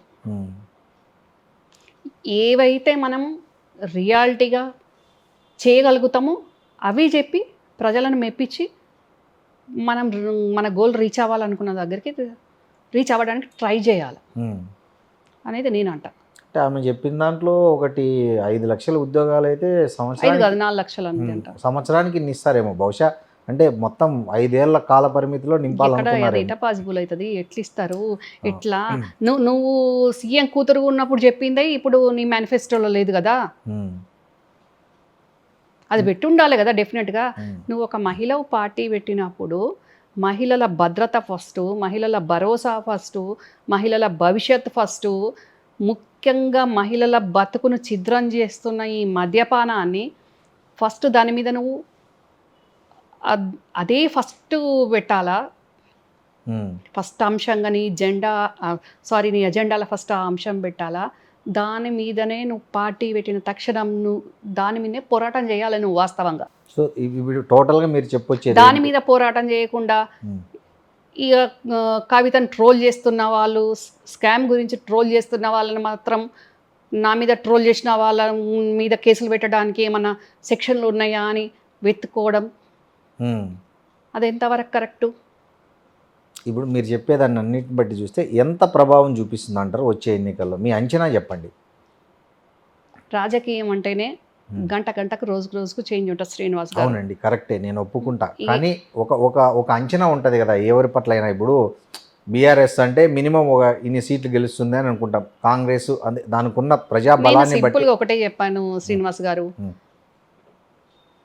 నేను చల్లగా లేని దగ్గర అవతల వాళ్ళు ఎందుకు చల్లగా ఉండాలి? సో అంటే మీరు చెప్పేది ఈమె దెబ్బ కొట్టేది బీఆర్ఎస్నే. సో మధ్యలో లాభపడేది ఎవరు? వీళ్ళిద్దరి పోట్లాటలో అదేదో రొట్టె ముక్క కోసం పిల్లులు కొట్లాడుకుంటే కోతి బాగుపడిన కథ ఒకటి చదువుకున్నాం మనం చిన్నప్పుడు. సో అది ఇప్పుడు ఇక్కడ రిపీట్ అవుతుందంటారా? మరి అదే కనిపిస్తుంది కదా. ఓకే. సో నేనేమంటాను అంటే ఇప్పుడు కవితకు అనుకున్న పదవి అక్కడ బీఆర్ఎస్లో ఇచ్చినా ఇవ్వకున్నా కేసీఆర్ కూతురు ఉండడమే అందరూ గౌరవిస్తారు, యాక్సెప్ట్ చేస్తారు, ఇష్టపడతారు. నేను కూడా అదే అంటాను. కేసీఆర్ కూతురుగా ఉన్న గౌరవము ఏ పదవి కొలమానం కాదు. వాస్తవం కాదు శ్రీనివాస్ గారు? వాస్తవమే. కానీ ఆమెకి ఆ పొలిటికల్ పొటెన్షియాలిటీ ఉండి జీల్ ఉండి ఉన్న క్యాపబిలిటీ ఉన్నప్పుడు తను ఒక పదవి కోరుకోవడంలో తప్పు లేదు కదా. తను ఒక తప్పు లేదు. నువ్వు అదే బీఆర్ఎస్లో అదే కేసీఆర్ గారి కూతురుగా ఆల్రెడీ నీకు ఎమ్మెల్సీ ఉన్నావు, నీకు కాన్స్టిట్యున్సీ పార్లమెంటరీ కాన్స్టిట్యున్సీ ఉంది నిజామాబాదు. ఆ నిజామాబాద్ ప్రజలకు సేవ చేసుకుంటూ నీ జాగృతి నుంచి నువ్వు సర్వీస్ చేసుకుంటూ బీఆర్ఎస్ టోటల్గా నిన్ను ఓన్లీ నిజామాబాద్లో కూడా ఉండమనలే కదా, నువ్వు ఓవరాల్గా అంతటికి వెళ్తున్నావు కదా. తెలంగాణ ప్రజలకు సేవ చేసుకుంటూ అన్ని జిల్లాల ప్రజలకు సేవ చేసుకుంటూ ఇంకా 2.5 సంవత్సరాలు అయితే ఎలక్షన్స్ వస్తాయి కదా, అప్పటి వరకు ఓపికగా ఉండొచ్చు కదా. అప్పుడు మళ్ళీ నువ్వు గెలవచ్చు కదా. నువ్వు ఎమ్మెల్యేను కావాలంటే ఎమ్మెల్యేనో, ఎంపీ కావాలంటేనో ఎంపీగా గెలవచ్చు కదా. ఇప్పుడు ఆమె సిద్దిపేట నుంచి పోటీ చేస్తారనే వార్త వినిపిస్తుంది. ఒకవేళ నిజంగా అదే జరిగితే హరీష్ రావు వర్సెస్ కవిత మధ్య ఎట్లా ఉంటుందంటారు పోరు? అంటే వాళ్ళిద్దరికే ఉంటుందని మీరు ఎట్లా డిసైడ్ చేస్తారు? ఆడ బలమైన శక్తులు కదండి హరీష్ రావు అంటే గారు. వాళ్ళెందుకు బలమైన శక్తులు అండి? నేను లేనా? సో మీరు పోటీ చేస్తారా తెలియదు నాకు ఆనెస్ట్గా. నేను మొట్టమొదటి ఆడబిడ్డనండి, సో చింతమడక ఆడబిడ్డ నేను. మీరు కూడా సిద్దిపేట నుంచి పోటీ చేస్తారు నెక్స్ట్. సిద్దిపేట నాదే ఫస్ట్, నాకే ఉంటదండి ఆ సో రైట్. ఓకే, మీ ముగ్గురు పోటీ చేశారు అనుకుందాం సిద్దిపేట నుంచి. ముగ్గురు పోటీ చేయడం కాదు శ్రీనివాస్ గారు, వాళ్ళిద్దరే అని మీరు డిసైడ్ లేదు చేస్తే అంటే ఆమె నేను ఎక్కడ పోతాను? అంటే ఆమె నేను కూడా శత్రువు ఉంటాను కదా కదా. ఆయన డైరెక్ట్ అతని హరీష్ రావు అంటే హరీష్ రావు ఆ టైంకి అక్కడ చేస్తాడో చేయడు ఏం తెలుసు. అంతేనా? అంటే ఆమె పోటీ చేస్తే హరీష్ రావు వేరే కాన్స్టిట్యున్సీకి వెళ్ళిపోతాడా? ఆమె చేస్తే హరీష్ రావు పోయేంత పిరికి పంద సరే, హరీష్ రావు మీరు ఆమె ఇద్దరు నేను అనేది ఏంది అని అంటే, ఒకవేళ డీలిమిటేషన్ వచ్చినా, రిజర్వేషన్ అయినా, ఒకవేళ మహిళ అయినా అక్కడ ఎవరు చేస్తారో తెలియదు. ఓకే, డీలిమిటేషన్ అయినా 2 అవుతాయి కాబట్టి ఉంటాయి కదా చేంజెస్. సో మీరు ముగ్గురు పోటీ చేస్తే సరే అనుకుందామండి, ఎట్లా ఉండబోతుంది సిద్దిపేట రిజల్ట్? నేను అనేది చూడండి మీరు. ఎందుకంటే వాళ్ళిద్దరికంటే ఎవరికి ఎన్ని ఓట్లు వస్తాయి? వాళ్ళిద్దరికంటే నాకు ఫస్ట్ బర్త్ రైట్ అండి. రైట్ మీకు ఉందండి, ఓట్లు ఎవరికి ఎన్ని రావచ్చు అంటున్నా నేను. ఎవరిని ప్రజలు యాక్సెప్ట్ చేసి ఎవరు చేసుకునే పని విధానం మీద దాని మీద డిపెండ్ అయి ఉంటది. ఓకే, ఇప్పుడు ఎట్లా చెప్పగలుగుతాం? అంటే ఇప్పుడున్న సిచ్యువేషన్ లో ఇప్పుడు ఎలక్షన్ పెట్టట్లేదు కదండి. ఇప్పుడు ఉన్నది యాజ్ ఆఫ్ నౌ అని అంటే, ఇప్పుడు నేను మా జూబ్లీస్ ఎమ్మెల్యే నవీన్ యాదవ్ తమ్ముడు క్యాంపెయిన్ చేస్తే మా సిద్దిపేట వాళ్ళు చాలా మంది వచ్చి క్యాంపెయిన్ చేశారు నాతో పాటు. వాళ్ళందరూ అన్నారు మీరు రండి, కాంగ్రెస్ కరెక్ట్ క్యాండిడేట్ దిక్కులేడు, మీరు రండి, అసలు సిద్దిపేట బిడ్డ మీరు అసలు మీరు రండి, మేము చూసుకుంటాము. అంటే ఉన్నాడు ఒకటి నడవని, ఎందుకు నా కరీంనగర్ నాకుంది, నేను అక్కడ పని చేసుకున్న 12 సంవత్సరాల నుంచి, నాకు మళ్ళీ సిద్దిపేట ఎందుకు, ఎట్లాగో సిద్దిపేట ఆడబిడ్డనే, సిద్దిపేట నాది కాదని అనడానికి ఎవరు ఉంటారు, అవసరమైనప్పుడు భవిష్యత్తులో చూద్దాము అని అన్నాను. అంటే నాకు నేను పోతానలేదు, వాళ్ళు పిలిచారు మీ మీద అభిమానంతో వాళ్ళు పిలిచారు.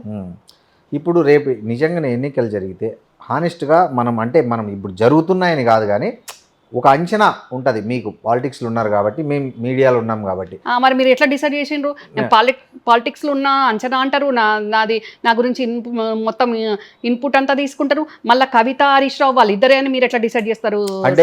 అంటే నేననేది సిద్దిపేట ఆమె ఇద్దరికి ఏమైనా పేటెంట్ క్లారిటీ లేదు కదా ఇప్పటి వరకు. ఒకవేళ అట్లాంటి వాళ్ళకి ఈడ క్లారిటీ ఉంది.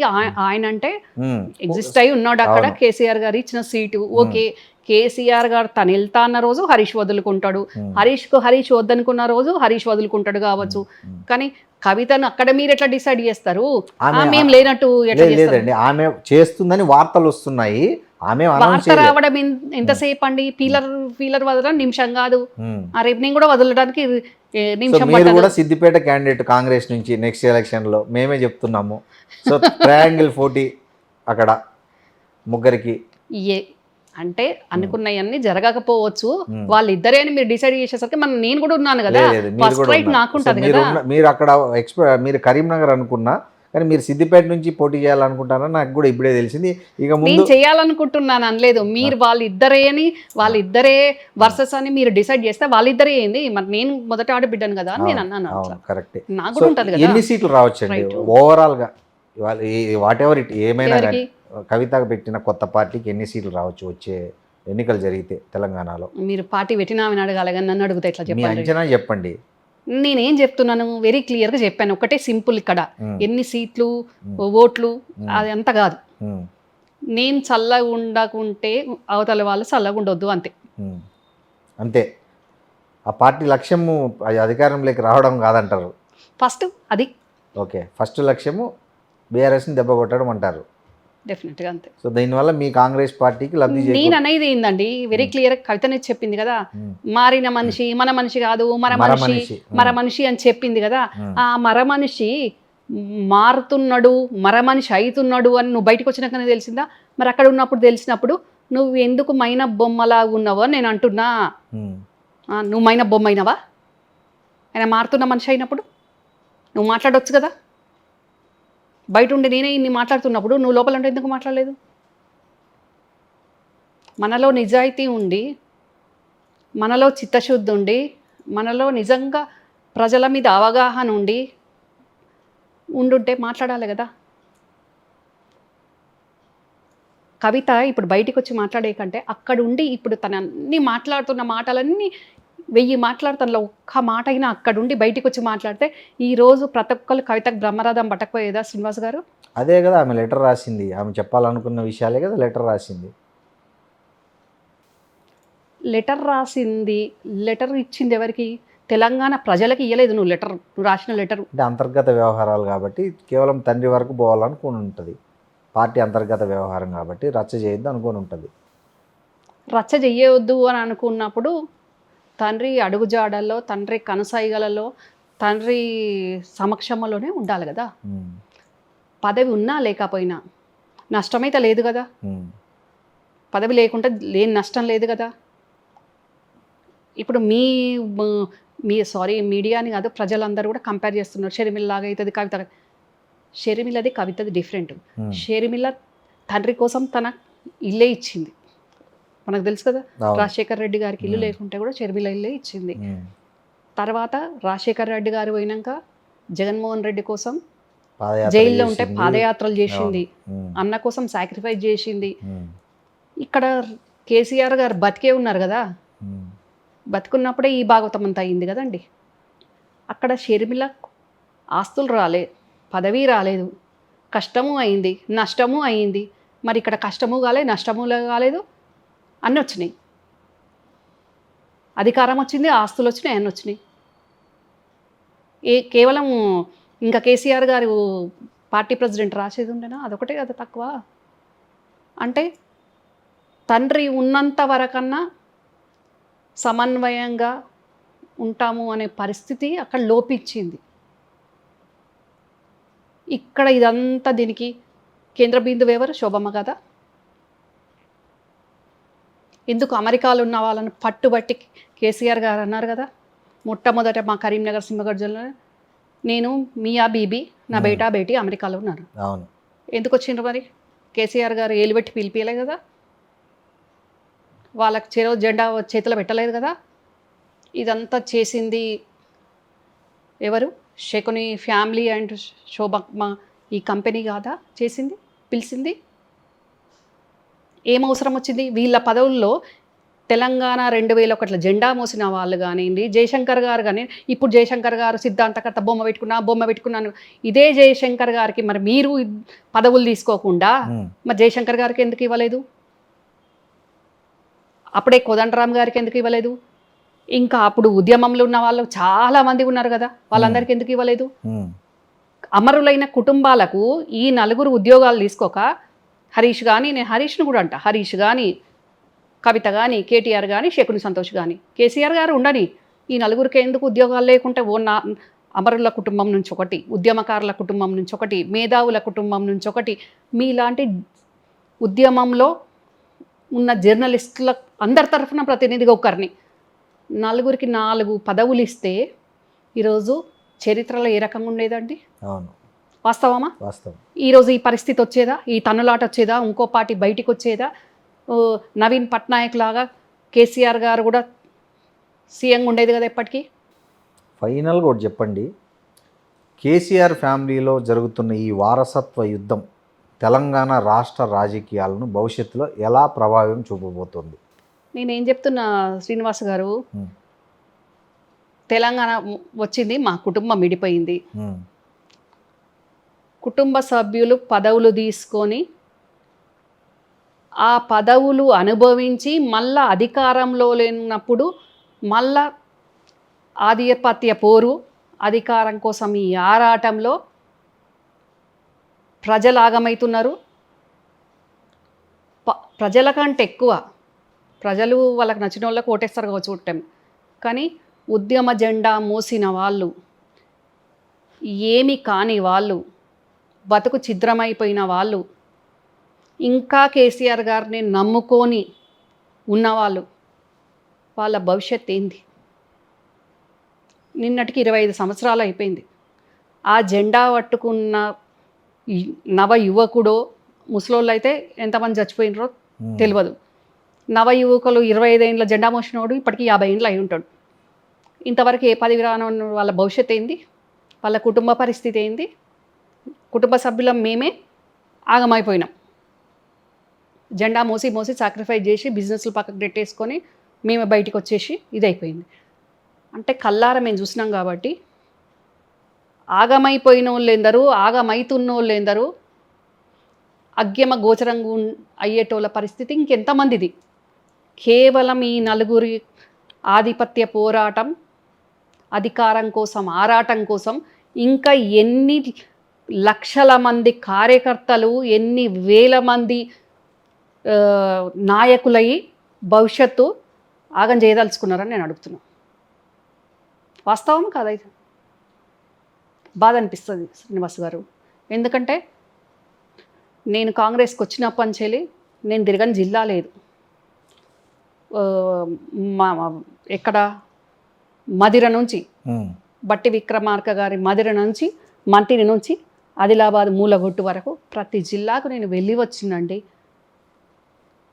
మా పార్టీ కార్యకర్తల పరిస్థితి చూసినా, బీఆర్ఎస్ కార్యకర్తల పరిస్థితి చూసినా, ప్రజల గోసలు చూసినా, అన్నిటి మీద నాకు అవగాహన ఉంది.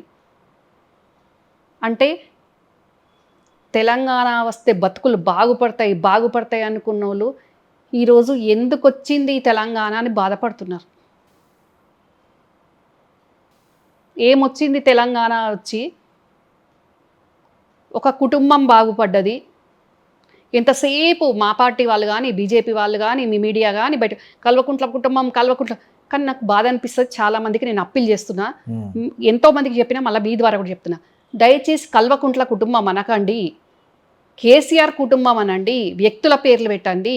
కల్వకుంట్ల కుటుంబం అంటే ఆ నలుగురు కాదు, కల్వకుంట్ల వంశంలో పుట్టిన మంచోళ్ళు ఉన్నారు. మంచోళ్ళు మీన్స్ మాలాంటి బాధితులం ఉన్నాము. అందరూ అందులో పార్టిసిపెంట్స్ కాదు కదా, అందరికి పదవులు అనుభవించలేదు కదా, కనీసం ప్రగతి భవన్ గేట్లకు పోయే దిక్కు లేదు కదా, యాక్సెస్ లేదు కదా. యాక్సెస్ లేదు, దానికి ఒక ఉదాహరణ చెప్పాలి. రీసెంట్గా ఈరోజు April 28 కదా, మొన్న April 11 మా అక్క కూతురు మ్యారేజ్ అయింది.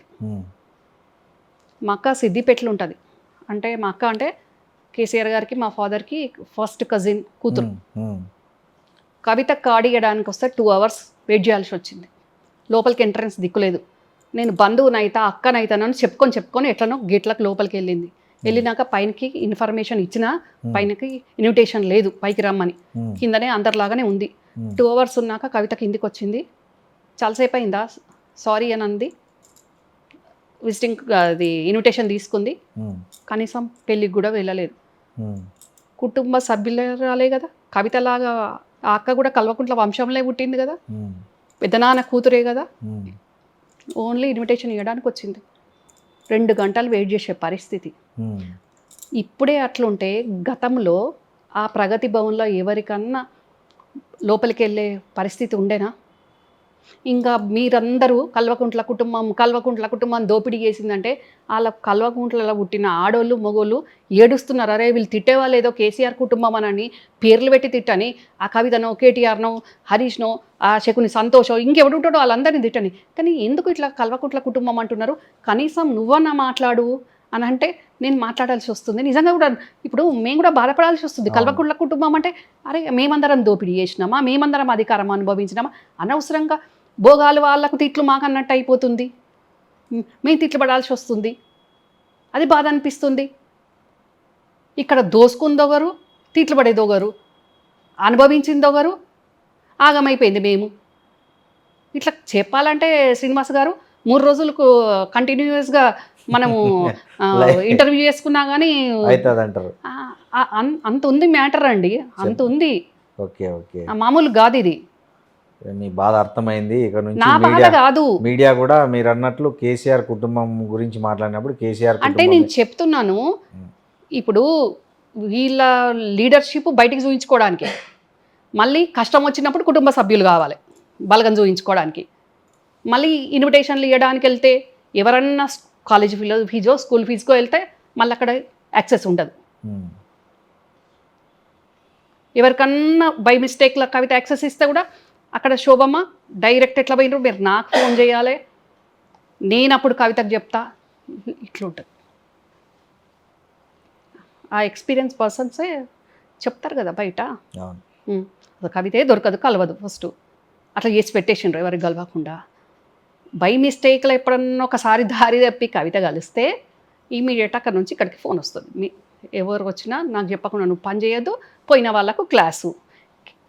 ఇప్పుడు మా అక్క చెల్లెళ్ళు, మా ఫ్యామిలీ మెంబర్స్, పెద్ద ఫ్యామిలీ వెళ్తారు. కేసీఆర్ గారు బాబాయి, పెద్ద నాన్న ఆయనకు పెద్ద నాన్న బాబాయ్ వెళ్ళి వాళ్ళు సంతోషంగా ఫేస్బుక్లలో ఫోటోలు అప్లోడ్ చేస్తే కూడా ఈమె ఫోన్ చేసి తీసేపిస్తుంది శోభమ్మ. ఆ ఫోటోని చూపించి ఎవరే పనులు చేసుకుంటారో అని.